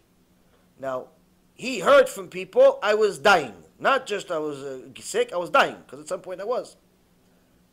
Didn't call, didn't write, didn't nothing. And this is a person that lived in my house. I took him, I paid for rehab, $20,000 for him. Because he had drug problems and all types of problems I took him out of. He didn't even call me. 3 years later, 3.5 years later, he calls, hey, so how you doing? I said, I'm busy. No, I just wanted to see. No, I know, it was a little messed up. I didn't call. I don't know. I'm like, yeah, it's too late, buddy. It's too late. Thanks. I don't need another friend. I don't need a friend like you. But that's really the same thing with most people. The longer you live, the more you realize how disappointing people are. So the person who gives, but only after being asked, that's not such a great place. You shouldn't get to that point. You were given a brain. You were given eyes. You were given ears. Not just to listen to Lashon Hara. Not just to say Lashon Hara. But also to pay attention. You know what? Look, his kids have a hole in their shirt. Now, if I see the kid with the hole in the shirt again, that means that it's because they don't have money.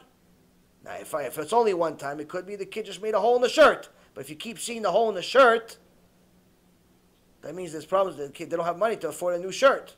Go buy him a new shirt. You don't have to wait. Oh, you need something? Don't ask him if he needs something. You obviously see on his kid he needs something. If the guy tells you, I just lost my job, you don't have to, how much does he have saved up? Oh, he worked for Northrop Grumman. I think he was making probably $60,000. So he probably has 5 months left savings. Don't do accounting for other people. You found out your friend. You call somebody your friend, your brother, lost the job. Come out to him. Hey, buddy, here's $1,000 till you get back on your feet. No, I don't need. Just take it until don't worry about it.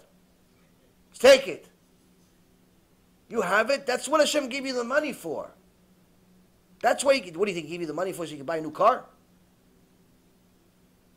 That's the point. That's also why he made you friends with this person, to give you an opportunity to do such a mitzvah. But if you're the type of person that's waiting for people to tell you, until they're homeless in the streets. You know, not only you're missing out on most of the mitzvot because people are embarrassed to tell to other people that they're suffering, they're struggling, and so on. If you're able to help, you must help. The fourth is a person who gives before being asked. So it's not like we thought that if we already go out there and volunteer ourselves and give and give and give, we think we would tzaddikim. He says, no, it's only number 4. There's something better. There's something better. Number 5 is a person who gives without knowing to whom he or she is giving to. Although the recipient knows the identity. You gave to somebody, but you don't know who. There's a organization that gives to poor people, avrechim, and so on. You give to the organization without asking too many questions. Who'd you give? How many kids does he have? Well, send me his picture. I want to talk to him. Does he really need it? No, I'm giving for, that's it. I'm giving because I know I need to give.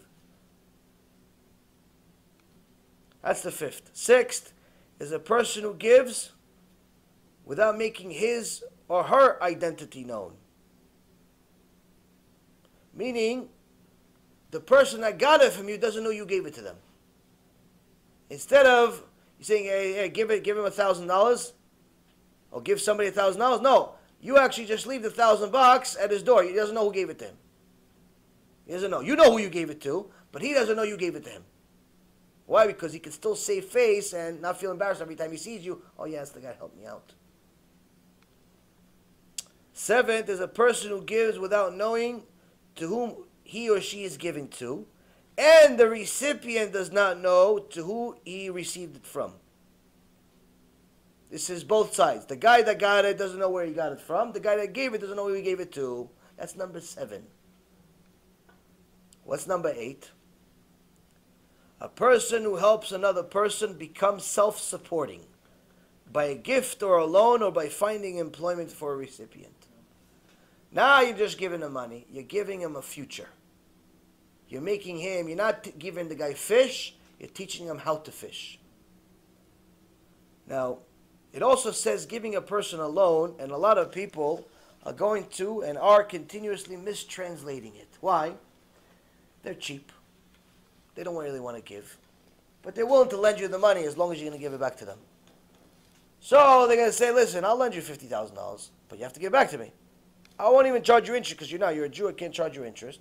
But you have to give it back to me and give me your house as collateral. Give me the business collateral or whatever. You need to give it back to me. And they think this is the 8th level. It's not the 8th level. It's not the 8th level. It's not automatic that it's the 8th level. Why? Because first and foremost, what are you giving it for? Is it going to make him self-sufficient? Second of all, did he ask you for a loan or is he asking for a gift? Because if a person is looking for a gift, he's looking for tzedakah. He's saying, no, I'll lend you some money. I'll lend you some money. I didn't ask you for a loan. I'm not looking to give back the money. So in essence, what's happening here is the person that's trying to give the loan, in essence, really what he's telling you is that, listen, I'm too cheap to really give it to you. But I care enough about you to try to help you out. But I like my money more than I like you. You're not even at the first level. You're not even at the, it's not even, okay, nice, you did a mitzvah, you lent somebody money, but it's not the 8th level. Let's not try, people try to manipulate the Torah to try to look like they're Moshe Rabbeinu while they're doing the ma'asim of Bilam. Let's not pervert the Torah into something that it's not. You have to understand, Hashem knows your heart. It's one of the 13 principles of faith. He knows why you're giving and why not. He knows if you're really trying to give to make the guy self-sufficient, or you're giving it because you're too cheap to really give what you're supposed to. But you want to save your face. Because everybody knows you're rich, so yeah, I'll donate 10,000. Yeah, but you could donate 10 million. So, these are 8. We'll go into more details of what this specific part means. But it seems like, we're already mostly out of time. We have maybe another little bit of time left. But as you can see, this Mishnah is going to take a little time. This Mishnah is going to take a little time. All depending, each one of these Mishnayot, it depends how much you want to go into it, how deep we're going to the Mishnah, how much we're surgically going to go into the Mishnah to really fix our neshamot. But here we see that giving is not so simple. Now, the first type of giver, is a person הרוצה שייתן ולא ייתנו אחרים, אינו רעה בשל אחרים. Translation: one who gives, one who wishes to give himself, but he doesn't want other people to give. This is a person that has evil eye on others. So what does this mean? There's a few commentaries on it. Meiri says this person is really giving and he doesn't want other people to give. Why? Because the only reason he's giving is not because he cares about the cause. He doesn't care about the cause, the Bet Knesset, the organization, the yeshiva. He cares less about it. What does he care about? He cares about his ego. He cares about his image. He wants people to know, yeah, you see that school? Yeah, I built it. You see that building over there? That's me. You see that rabbi over there? I take care of him. I take care of him. I did this, I did this, I. This is one type of commentary, one of the opinions of this type of giver, where he wants to keep the whole thing to himself. He doesn't want anyone else to give. The Chassid Yavitz takes it a different direction. He explains that this person in reality is cheap. He's a stingy person. He's stingy, really. He's giving, but he's really stingy. So even though he considers the amount he gave sufficient for the needs of the poor, it bothers him that they should receive more from other people. Meaning he gives the guy $100. He donates $100, $200, $1,000, $2,000, whatever it is. But when he starts seeing other people donate to the campaign, he's like, he doesn't need all that money. Should have been enough already what he got from me. He wants to be the only one that gives. Come on, you guys don't have to give. I already gave him $1,000. It's enough for him. It's enough. He decides what's enough for him. He decides what's enough for other people. He decides what they should live on. You know such people? Such people like this exist in the world. I gave you. Didn't I give you enough money 2 months ago? Yeah, it was enough for 2 months ago. It's enough to pay the rent 2 months ago. Okay, so what? It's not enough? Yeah, it was enough to pay the rent 2 months ago. It's gone. They didn't give it back to me after. It's not like I lived for 2 months and then they give me the money back from the rent. The landlord doesn't give you back the money after you live in the house. He keeps it. There's no return. Do over. No, we finished. You spent the money. Do over. Give it back to me now. No, he doesn't give it back to me. I spent it already. It's gone. Psh, disappeared into the wind. Why? But I already gave you, no? These people, they think that what they give is enough. They don't want anyone else to give. The Benayot Berama says even deeper. It's even deeper. Another step. Not more, just another step. He says this person that he gives but he doesn't want other people to give, this is a special type of miserable person. Why? He says this is referring to people that are wealthy, that look to help only people that are poor. They want to help only people that need aid. They don't have any other place to go. And if they see somebody that comes from a rich family in need, they don't help him. Why? He's like, let his family help him. He comes from a rich family. Let his family help him. Instead of chasing the mitzvah like you're supposed to. It doesn't matter where he comes from, what family he comes from, whether he's from the Rothschild family or from this family or that family. It makes no difference. If you see he's in need, you're supposed to give. No. His family will do it. His family will do it. Why? Why does he care so much that his family will help him? Because in reality, he's jealous of his family. And in reality, what he wants them to spend the money so they have less. So now he has more in comparison to them. Because in reality, it has nothing to do with giving. It's a competition. He wants their money to go down and his money to stay the same or go up. It has nothing to do with the misken, the guy that needs. He's just a victim. He's a collateral damage in a war. Despicable people. But these people exist. They're your friends. They're your buddies. They're family. They're the average guy. This is average people. Without Torah, this is the best case scenario, actually. This is the best case scenario, actually. You'll see what happens later. Shem Rechem.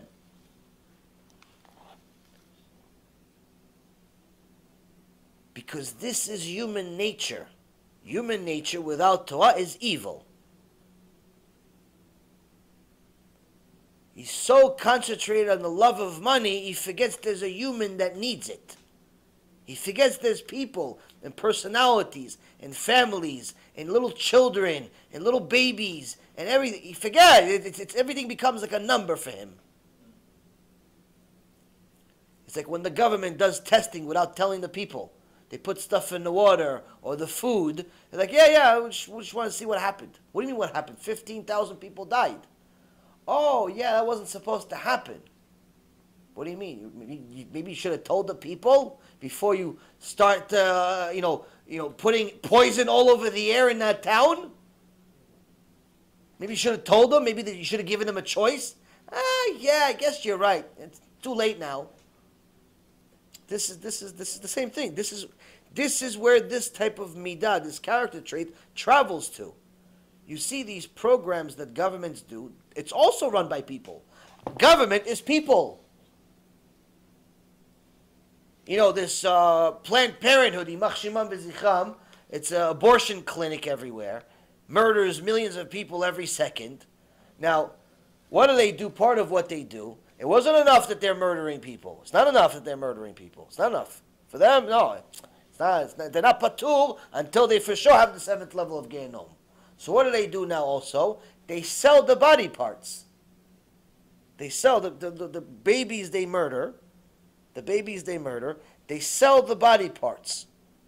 They sell the body parts to a couple of institutions. One in specific that uses those body parts of the babies that they murdered in cold blood. For what? To make food coloring and food flavoring. This is not a conspiracy. This is all in the open. You can look at Pepsi. You know Pepsi Cola? They sign a contract with one of these companies that uses the human body parts for flavoring for food. That's why if you haven't noticed, some of their products are not kosher anymore. Not all, some of them. $36 million deal. It's not enough a Planned Parenthood to kill babies every single day. They want to make more money. They want to sell the body parts. And they have all these terms. They have this all on camera. On camera, the CEO of the Shem Rechem, the Shait Merushait. Mamash, Haman is looking from Gehenom. He's like, they're much worse than me. These people are much worse than me. Selling body parts to go. People eating humans. No one even realize it. When you say, Baruch Shelo Asani Goy, you have no idea what it means. When you eat kosher, you don't realize how much of a chesed from Hashem, how much kindness from Hashem is doing for you by you eating kosher. You're not a cannibal. If you knew what's in non-kosher food, Hashem, I did a shiur one time, a few years ago, of all the different things they put in food today. I have this document that the Rabbanit made a few years ago of all the different food flavorings, of what they put in food. Honestly, while giving the shiur, almost vomited. The stuff they put in non-kosher food, oh, Hashem Yachem. Parts of animals that have rabies, mamash, disgusting, poison. It's not just poison because it's not kosher. It's mamash disgusting and despicable. I don't know who even thinks of these ideas. The rectum of the raccoon. The rectum of the raccoon is in at least 300 different types of food in America. Out of all the things, out of all the animals, this is the one body part they decide to make food flavoring from. Or some other animal's urine, they put it in food. Or hair, or all types of things that they put. When you eat kosher food, you have no idea what kind of kindness Hashem is doing you and human body parts. And human body parts. And they didn't volunteer, the babies. The babies did not volunteer for you to eat them. They didn't volunteer. It wasn't organ donors. It wasn't up to them, miskinnim, poor kids. So, the woman that does the abortion, when she goes up to Shemaim, they're going to show, look what you did to the kid. Look what you did to the kid. He could have been the next Gdol Ador. You turned him into food coloring. Look what you did. They're going to show the whole picture. The whole picture is going to show what kind of busha she's going to get. What kind of embarrassment she's going to get for what she did to the kid. No, but it was only 4 months pregnant. I was only 5 months pregnant. No, it's a baby. It's a living baby. It's a living baby. What do you think? After 40 days, it's living. It's 100% living. There's a heart already after 40 days. 40 days, it's living. It's 100% no different than you, just smaller. Why? Because it's inside. It's not okay. If you took it out outside and murdered it, it's you go to jail. But as long as it's inside, it's okay. It's not a baby. This is human nature. This is human nature without Torah. And it's not enough. Parenthood, it's not enough for them to just kill the kids. They want to make food out of it too. This is the viciousness of humans. Even the crocodile doesn't do such a thing. The crocodile that sometimes eats its own kind. Eats his own kids sometimes. Even he doesn't do such a thing. So, the Mishnah is describing a person who wants others to give because he has ayin hara on their money. He doesn't want them to have money. He wants their money to go down and his to go up. The Khatam Sofer offers a deep psychological insight into the emotional needs of the poor people. He says merely providing them with physical necessities, food, house, drink, that stuff, clothing, he says it's insufficient, it's just not enough. Why? The poor must be provided with the feeling that they're normal and productive, functioning members of society. You want to really help a poor person? You have to make them feel normal. So a person must therefore give them enough so that they in turn can give charity to other people. So this, his commentary, he took deep down into this Mishnah, and he says, the one who gives but does not want others to give, he took a different approach where he says, this is a person who gives but does not give enough. Does not give enough to allow the poor to give to other people. Why? He says, listen, if I give him too much, then he's not going to come back to me. He's going to be already on his own. If I give him too much, then maybe he's going to overspend. You know, like some people say, listen, if I give this guy $20, maybe he's going to, maybe he's going to overspend it. So maybe I should just give him $5 a day. Why are you doing his accounting? If he's untrustworthy, don't give him anything. If he's a trustworthy, decent human being, give him everything you can. What's the problem? One time there was a guy that every year would give money to a certain poor person, and one of his friends said, "Listen, I'm looking for somebody to give." It's like, yeah, I know. It's I heard you give somebody. He goes, "Yeah, but I can't tell you who he is." Why not? He's poor still. He goes, "Yeah, he's poor, but he's my poor guy. If you give him to, he's not going to be poor anymore. I'm not going to have anybody to give anymore." Mamash, he wants to keep him poor. Now you think this is a joke, right? So, Rabbi Zusha Minapoli, had a person that would give him money on a regular basis and give him the money to, he had the Issachar and Zvulun deal with him. He gave him money every month and so on. One day, the people around this guy that was giving saw that he's succeeding. He's really succeeding. He has a lot of money. He's successful and so on and so forth. They said, what's the secret? No, I don't want to tell you. No, what's the secret? What's the secret? I give. I give my maaser, my this, my that. To who? We all give. To who? Who are you giving it to? Oh, I give it to Rabbi Zusha. It's like, oh. You give it to Rabbi Zusha? Really? Psh, wow. You know, it's good you give to Rabbi Zusha. It's good. It's just Talmid Chacham, no question asked. But imagine, if Hashem blessed you so much for giving to Rabbi Zusha, imagine how much He would bless you if you gave it to his rabbi, the Magid Mezrich. He said, you know what? You're right. You're right. He stopped giving to Rabbi Zusha, and he started giving to his rabbi. And as he saw, fast forward a little while forward, he lost all of his money. All the success that he had, gone. Baruch haba, have a seat. All of the success he had, gone. Bye-bye. See you.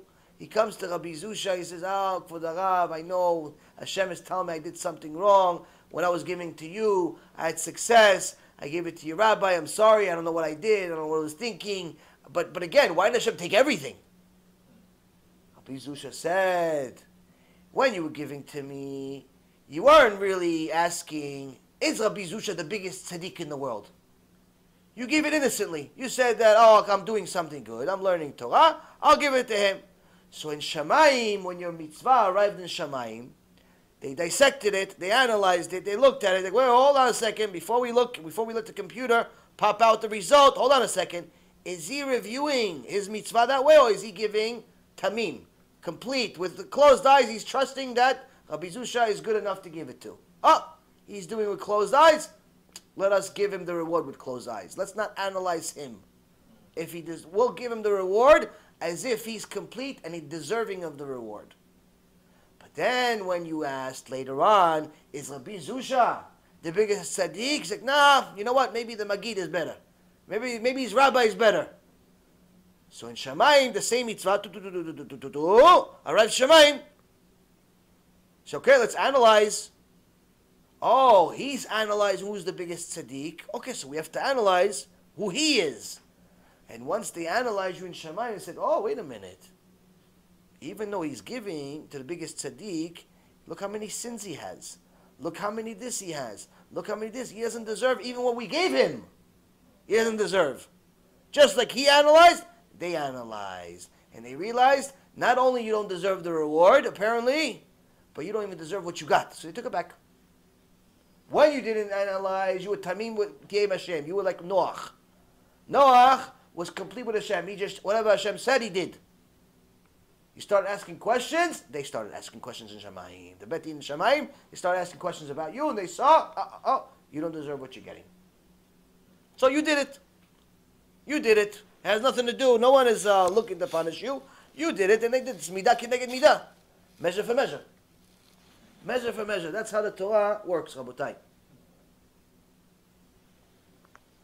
Now this brings me to the next point. And we'll finish there because this point alone, I don't know how long it's going to take, but if you understand it, I learned it just today with my rabbi. If you understand it, it was worth coming to the world just for that. Now, when we get to the mitzvah, mitzvot, averot, reward, punishment, how Hashem runs the world, most people can understand, superficially at least, that there's reward and punishment in the world.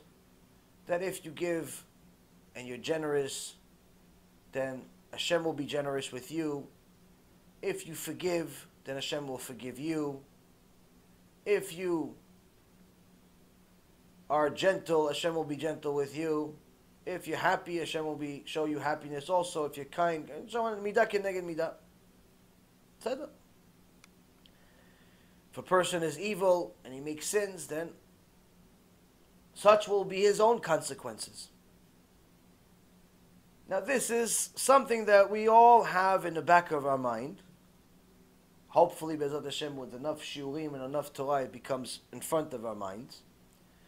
But still, people ask the same question over and over and over again of how do I apply this all to my day-to-day life?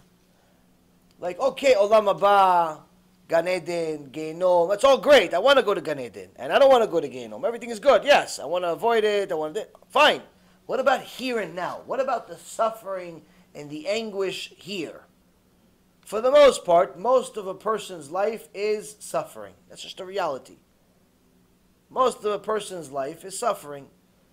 Now, there's obviously levels of suffering, but nonetheless, it's not all roses the whole year. The average person works the whole year to hopefully take one vacation. He works 12 months to take a week vacation, 2 weeks vacation. He works the whole year so he has, food every day that he enjoys for 20 minutes, a half hour. Meaning that you spend 24 hours a day to get enough joy that's going to get you, let's say, out of 24 hours, if you're happy out of the 24 hours. You're enjoying the money. An hour? Wow. Wow. Meaning that most of life is tough, it's difficult, and there's different levels of suffering. Now, sometimes a person does good things. Sometimes you find such people, such good people. They do good things. And it's the common question of how come bad things happen to good people? Moshe Rabbeinu asked the same question. Tzaddik v'ra. How could it be? Person is a good person. Bad things happen. He was generous, but he lost all of his money. He was honest, but his wife cheated on him. He was this, but something this happened. He was this, and something he got sick. And how come? Like, what happened? So, people ask these questions. People ask these questions all the time. The Ramban, Allah Shalom, Nachmanides, he had his top student got sick, very sick, deathly sick, and he knew he was going to die. And the Ramban, who knew the secrets of what happens in Shamayim, all types of Kabbalah and so on, he told him, listen, I can give you these several different names and things to say when you get up to Shamayim, and it'll open all of the gates of Gan Eden for you. These special names, special things to say when you get up there in Shamayim, you say them, they're going to open all the Gan Eden gates for you. But I'll give it to you for a price. What's the price? I want you to get me answers of what's happening in Shamayim about these few questions. And he gave him a few questions, because right now there's a lot of din on Shamayim. It seems like there's midat adin, there's harsh punishments on Am Yisrael right now. Am Yisrael is suffering, and I want to know why.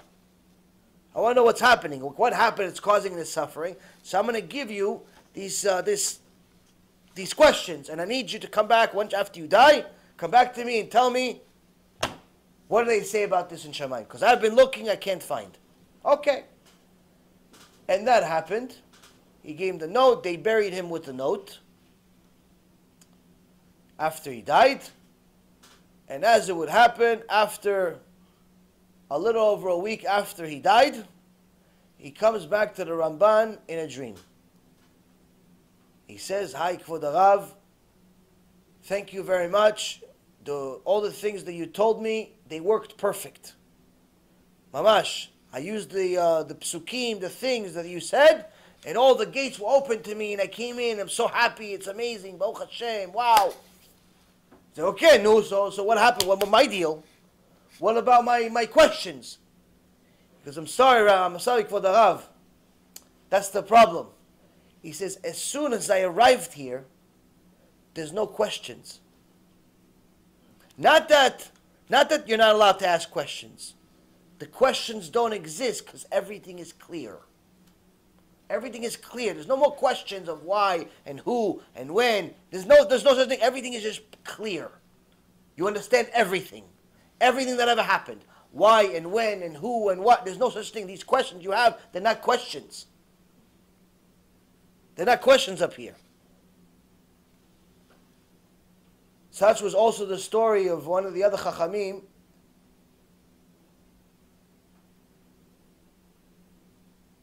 The brother of Abizusha. He was trying to collect money to build a big mikveh for the community, and they weren't giving the money. He said, listen, whoever He's going to donate. I promise you that when I go up to Shamayim, I will vouch for you for Hashem to give you money. 10 times more. And such happened. A few people gave a bunch of money. Later on he died.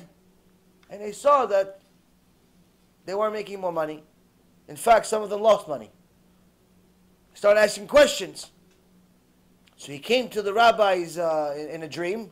He told them, listen, tell them not to question. I went up to Shamayim, and don't worry, it's taking a little time. Why? Once you get up to Shamayim, they don't talk about money here. It's embarrassing to talk about money. It's considered like filth. It's considered like waste, like excrement. It's disgusting to talk about it here, so I'm embarrassed to mention even the topic of money next to the Kisei HaKavod. I'm right next to Kisei HaKavod. Avraham, Yitzchak, and Yaakov, Moshe, Aaron, they're all next to me. I'm embarrassed to mention money. It's like you're in a meeting with the king of the world. You're going to mention, listen, there's dog poop outside your house. There's something wrong with you. It's embarrassing.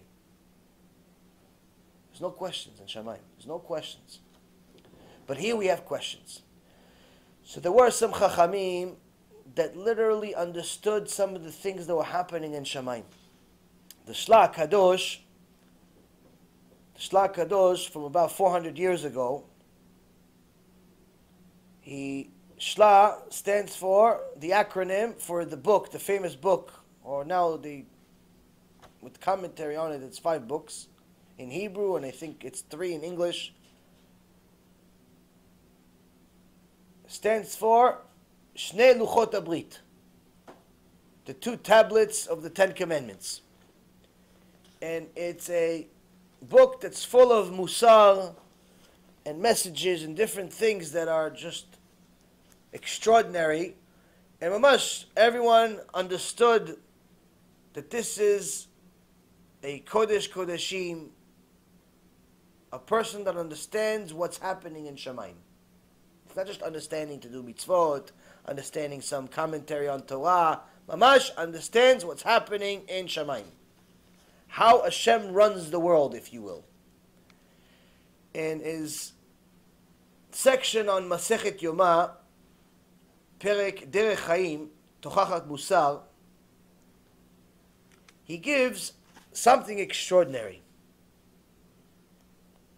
He says, Matzati Katuv, I found it written, meaning by the sages, that there are 7, I'll just read it in English just to save time. There are 7 things that, in essence, postpone reward, postpone blessing. They put it on the side. So if, let's say, for example, somebody did a job, he's supposed to get paid. Some payment, most of the payment is in Shamayim, but there's some payments, according to the Torah, here, to allow him to do more mitzvot and so on and so forth. He says there are certain actions that a person does that says delays the payment. He puts it on the side. Hashem says, oh, put it on the side, don't pay him. Don't pay him. Yeah, but he did. Don't pay him.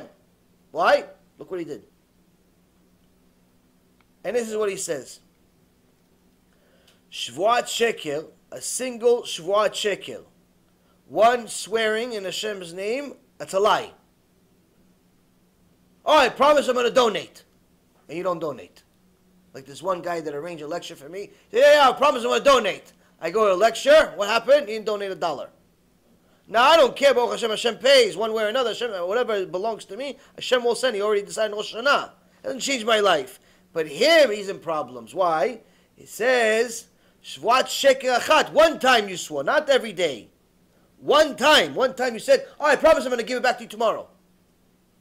I promise I'm going to give it back tomorrow. I promise I'm going to come. I promise I'm going to come to the shiur. I promise I'm going to come to the shiur. I promise I'm going to donate. What do you need? Yeah, I got you. I got you. It's on me.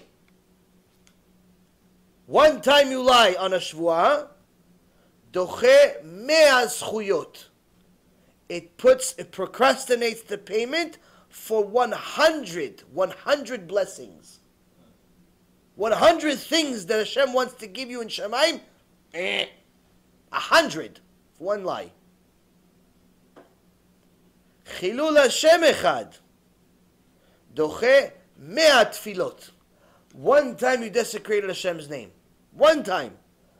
One time you were caught cheating on something and they caught you. Oh, look at this Jew. Look what he's doing. Chilul Hashem. One time. Not every day Chilul Hashem. One time. Puts on the side 100 of your prayers.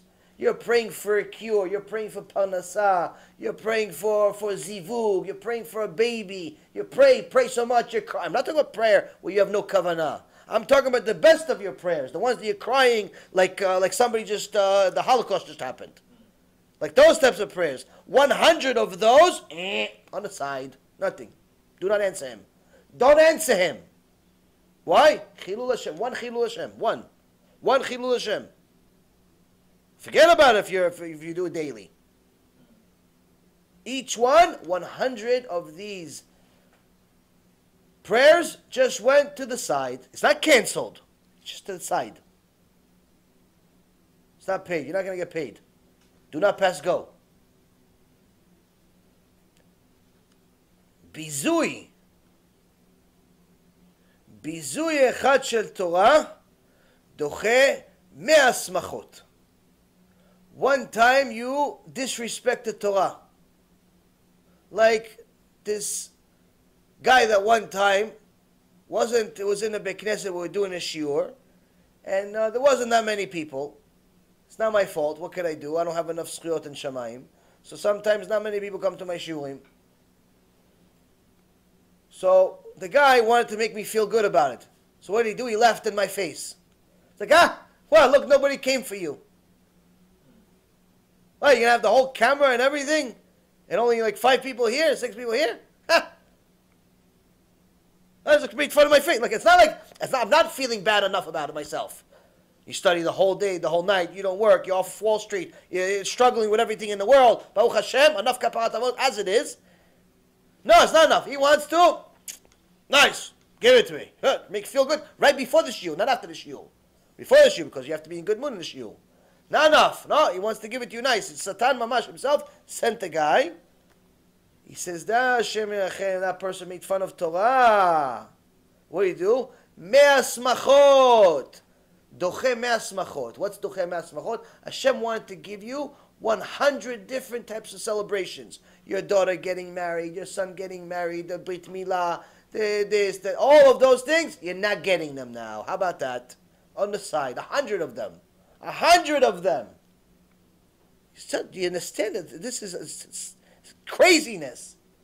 If we understood what's happening in Shamayim, you're scared to walk. You're scared to speak. I'm scared to read this to you.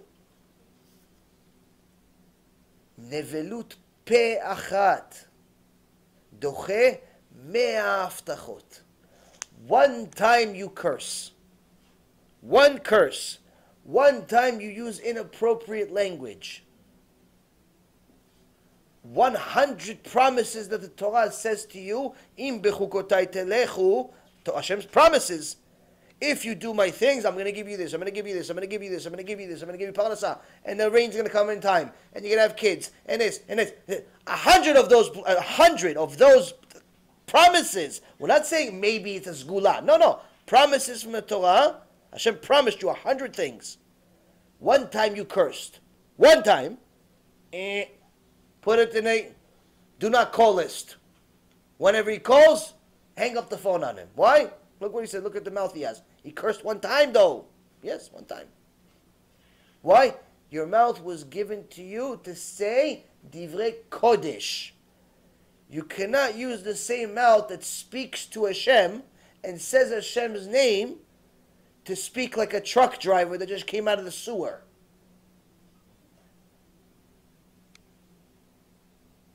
This is very difficult. But this is what's happening here. It's not an amtzah, it's not an invention. Gzela achat doche 100 brachot. One time you went to the market and you decide that you're going to take one pistachio. One pistachio. Yes, the guy has, like we said, the guy has 50,000 pistachios in the sack. You took one. You took one. You didn't pay for it. It's one pistachio. One time you stole 100 blessings from Shemaim. That's already yours. You're not getting it now. Just put it aside. For what? For the pistachio. For the half-a-cent pistachio, you just ruined 100 blessings that you already got. That's yours. You're not getting it now. For one pistachio. Machloket achat. Doche 100 parnasot. One time he decided to get into a debate for no reason. There's really no reason. It's ego.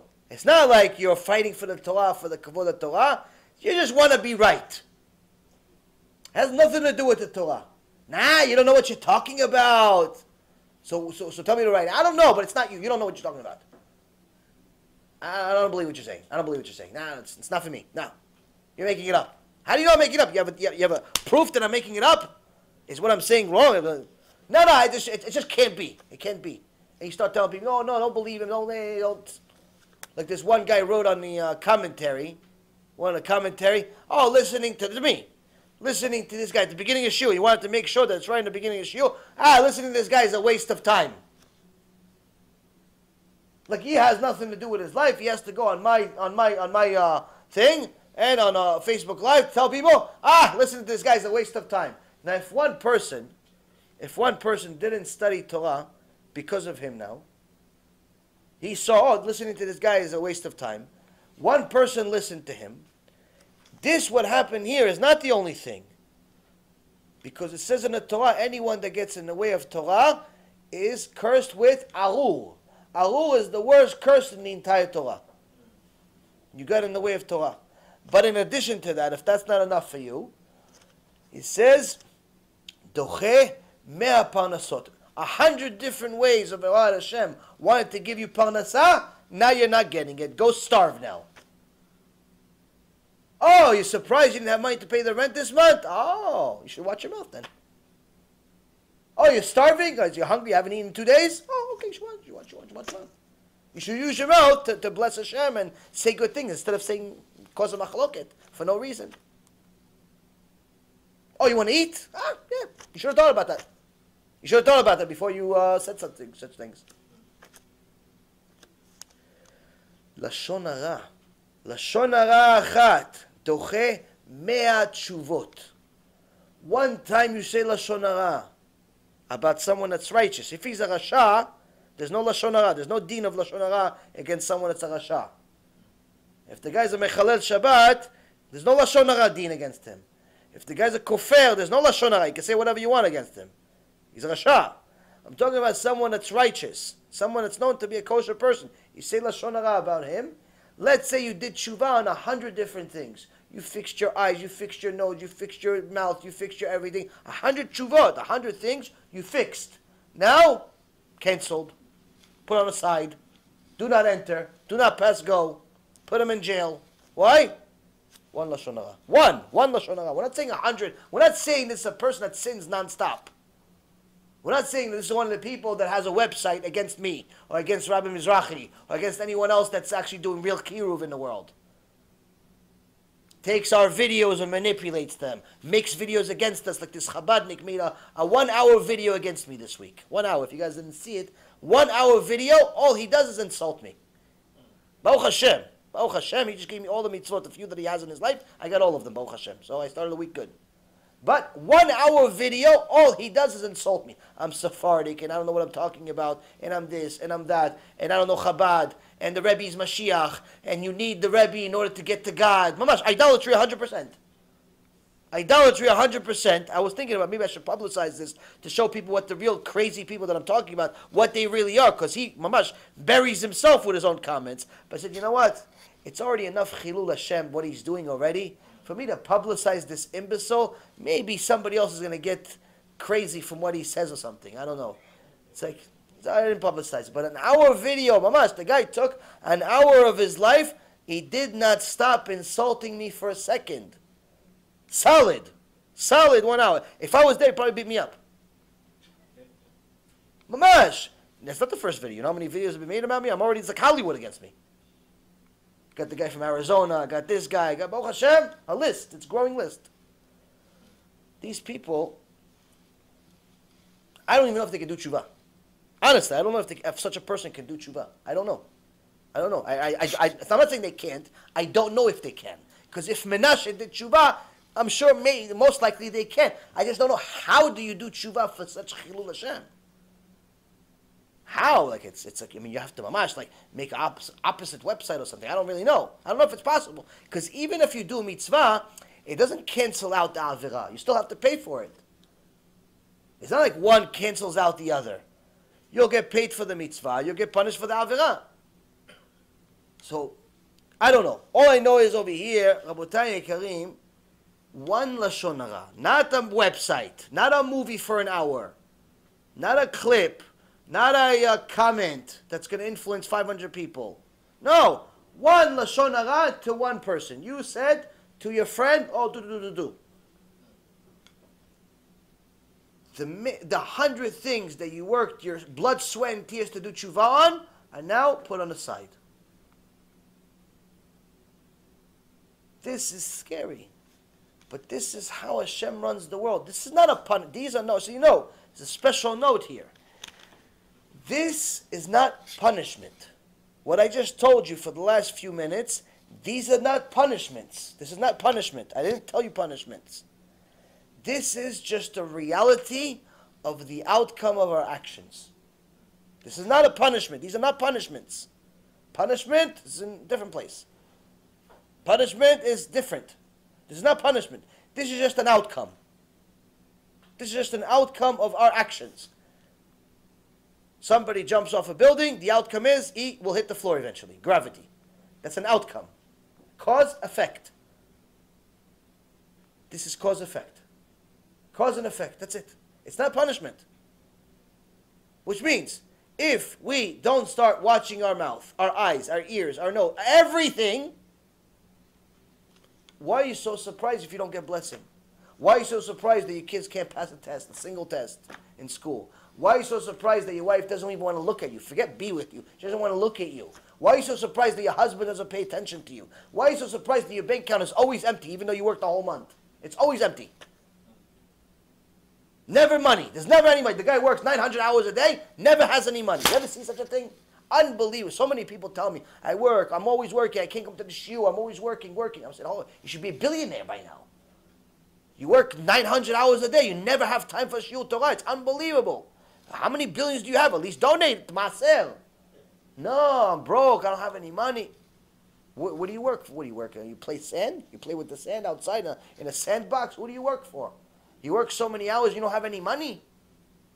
What kind of job do you have? You volunteer?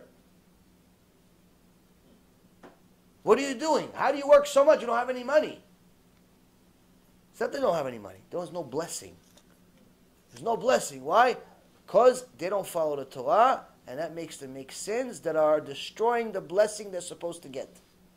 There's blessing in Shemayim they're supposed to get, but because they didn't learn Torah, they're ruining it. So they say Lashon Hara. They look at things that are not appropriate. They take the little pistachio because they think it's not a big deal.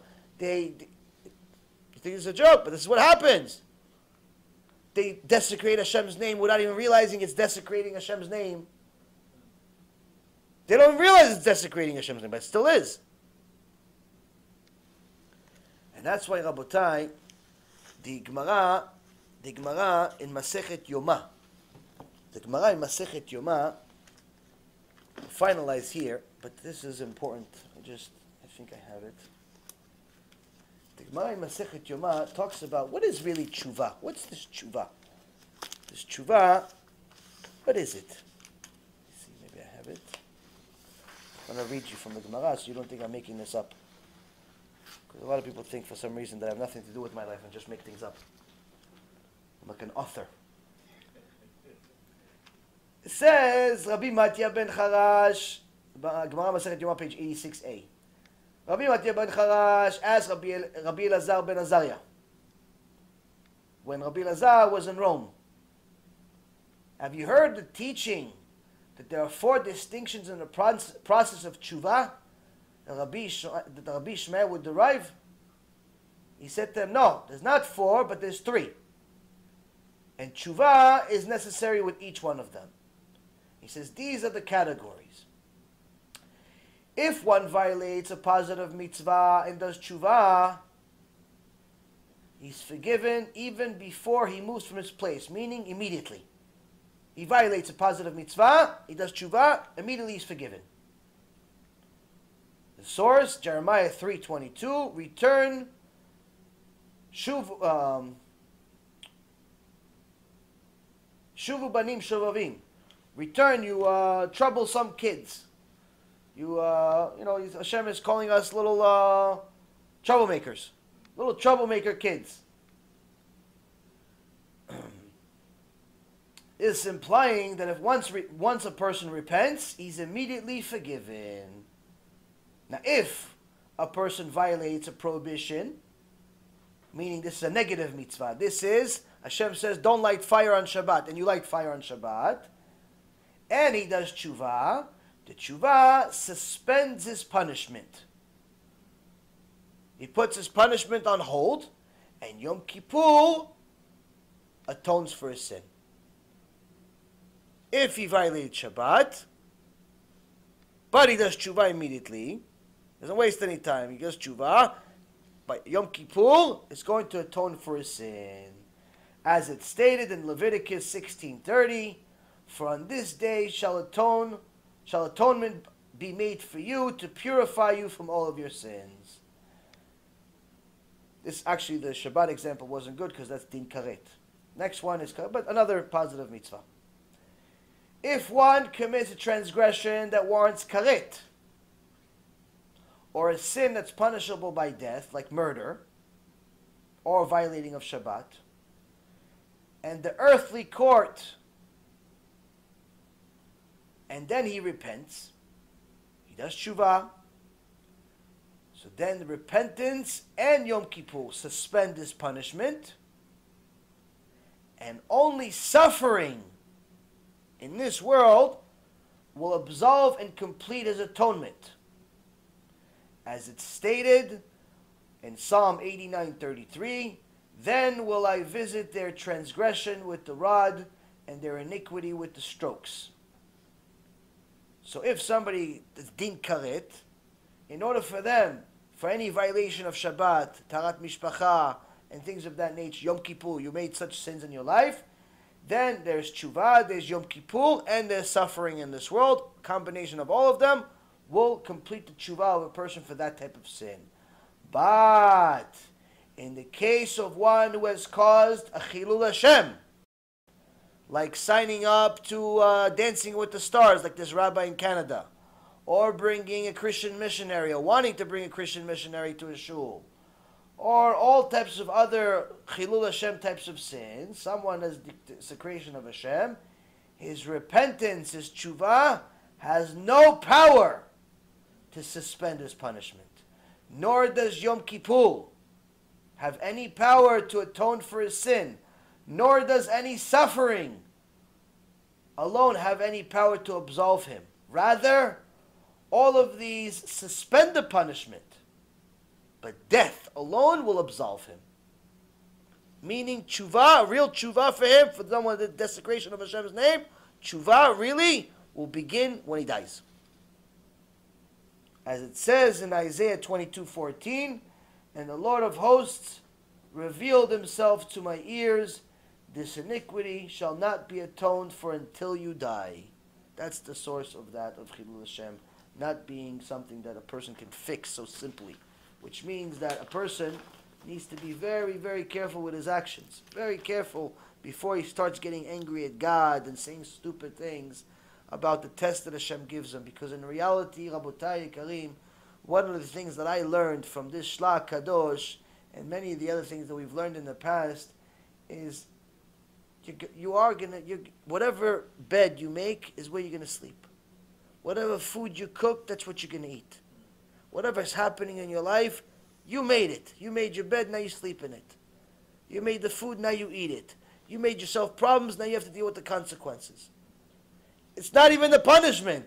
It's just the reality. Now, once a person does serious tshuva, the midat chesed from Hashem can come and he could fast forward the blessings and remove some of these decrees and make your life peaches. But until you seriously take tshuva, you take tshuva seriously, and you start watching your eyes and your lips and your nose and everything, don't cry. Don't complain to Hashem. Why? You're making it worse. You're making it worse. And that's what Am Yisrael did in this parasha. In this parasha this week, Am Yisrael complains to Hashem about Eretz Yisrael. He says, this is a land that eats his own people. And they all start crying. They'll cry, they're crying. Hashem says, you cried for no reason. I'll make sure you cry on this day for eternity. Forever. For the whole existence of this world, you're going to cry on this day. What? Tisha B'Av, destruction of Bet HaMikdash, the first one, the second one. All the disasters of Am Yisrael happen on this day.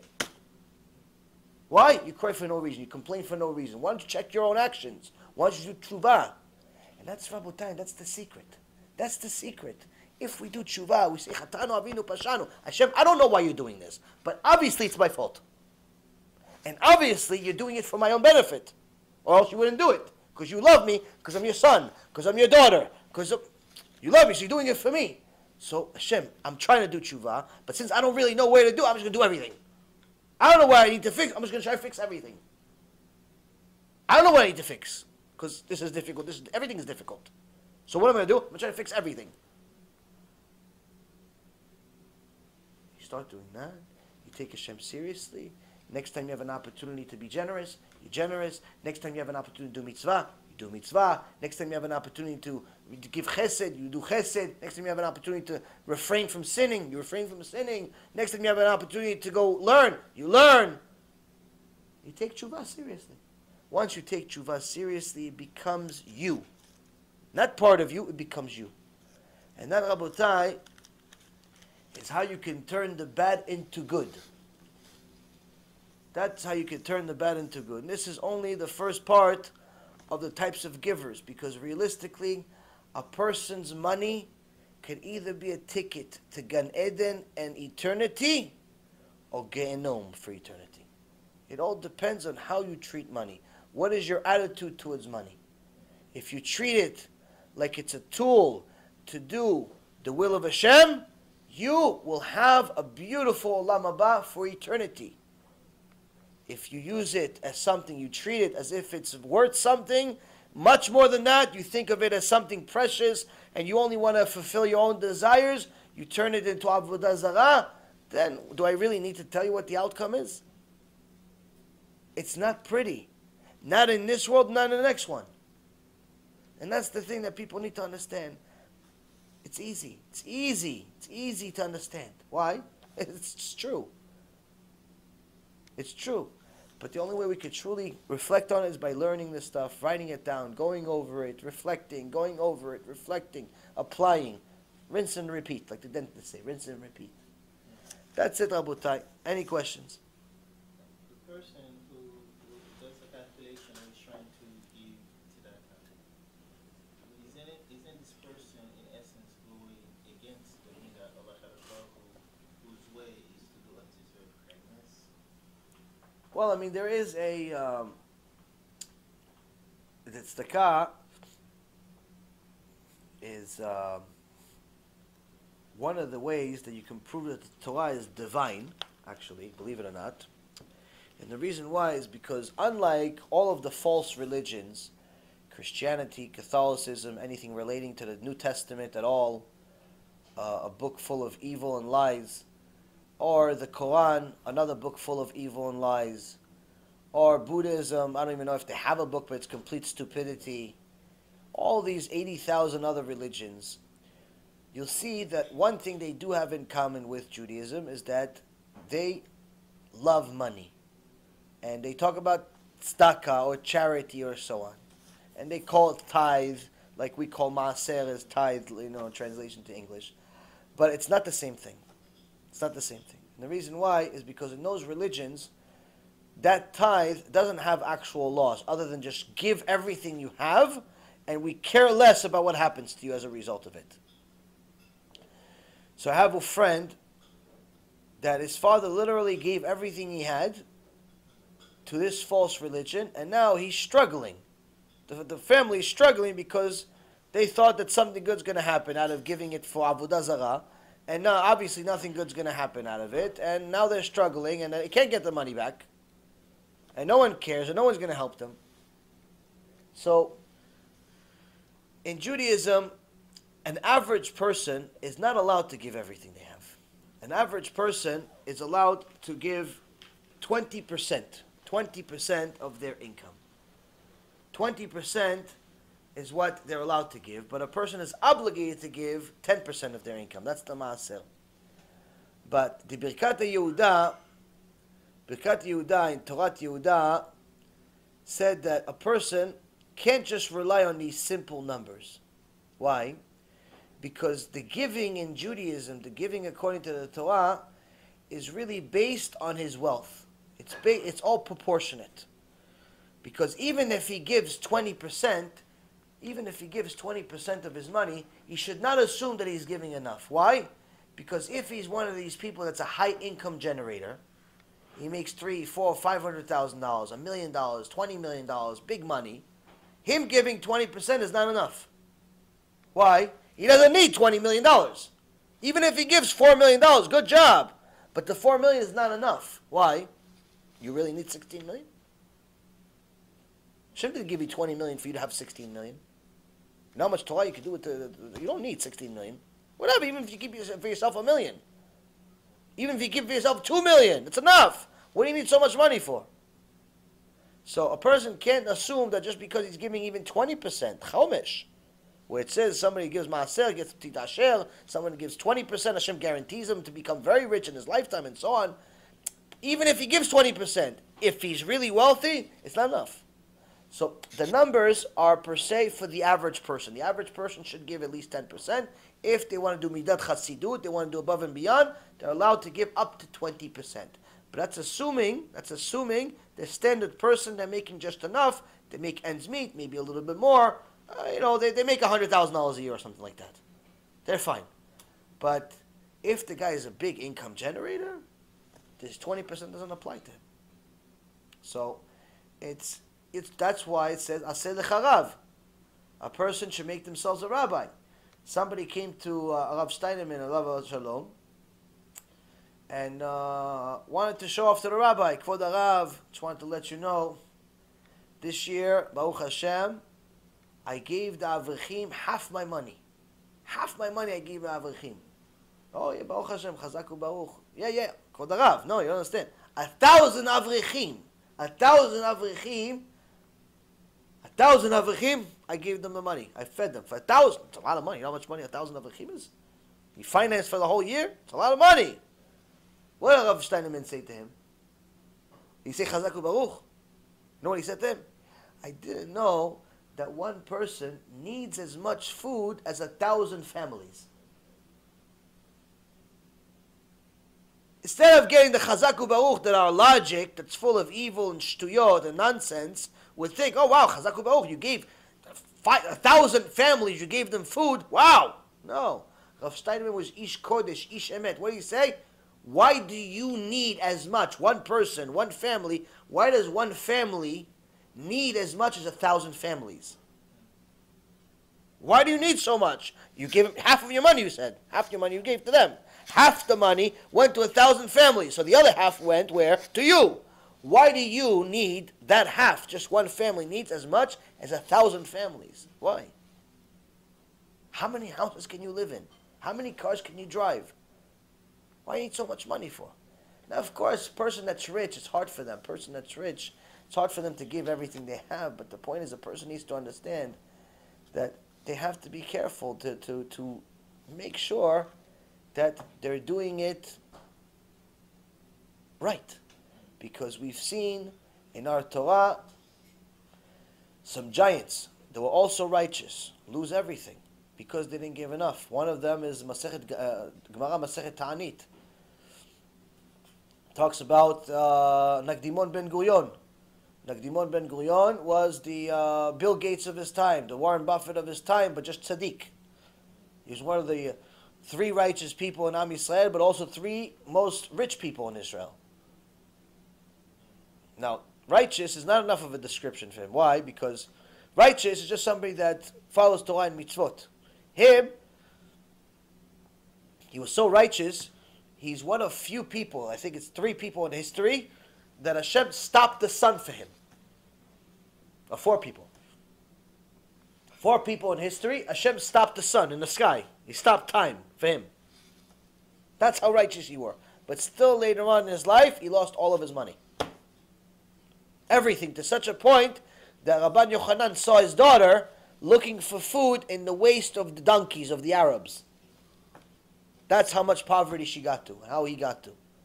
They asked him, well, how come? How could it be? Your father was so generous. He gave a lot of money to people. Yes, he gave a lot of money. But proportionally, it wasn't enough. It wasn't enough.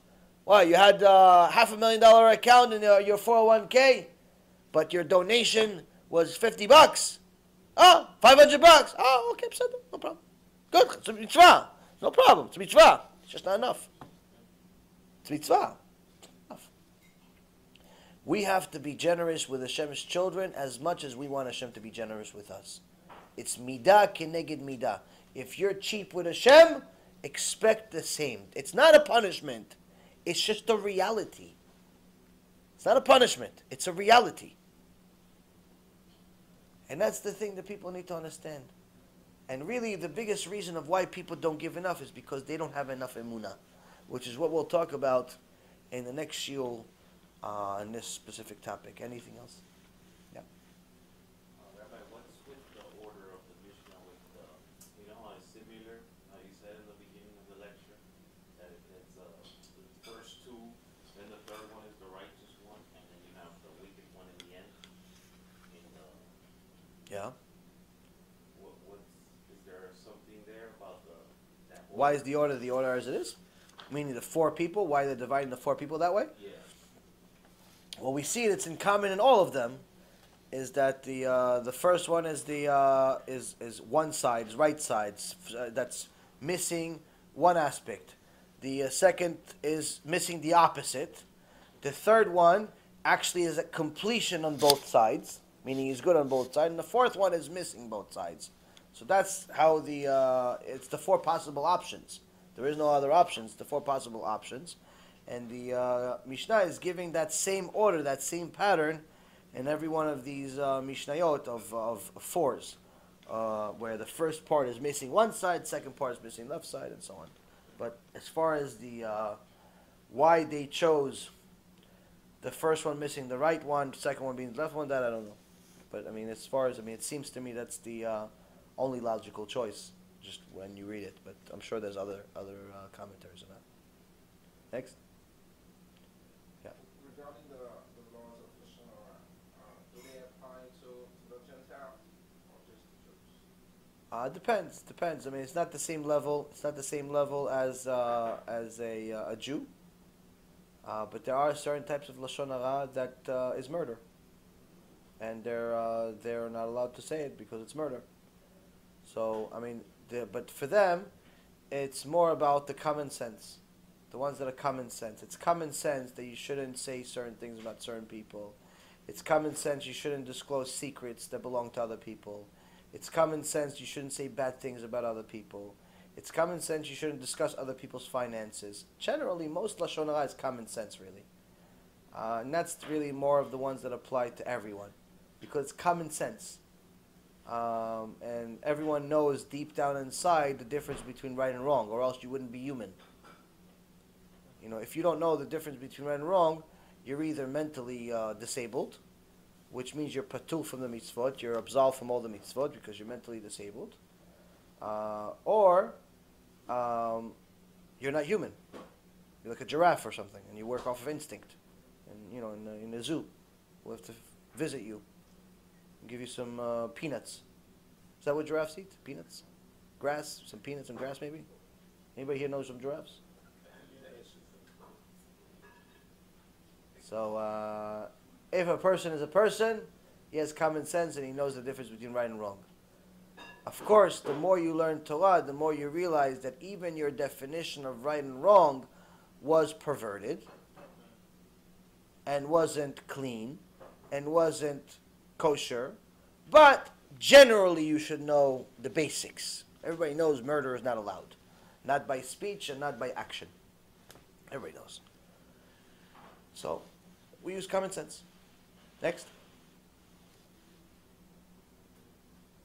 Okay, beseder. The shiur, like I said, Tuesday on Sunday, we're not going to have it. We'll have to skip that week.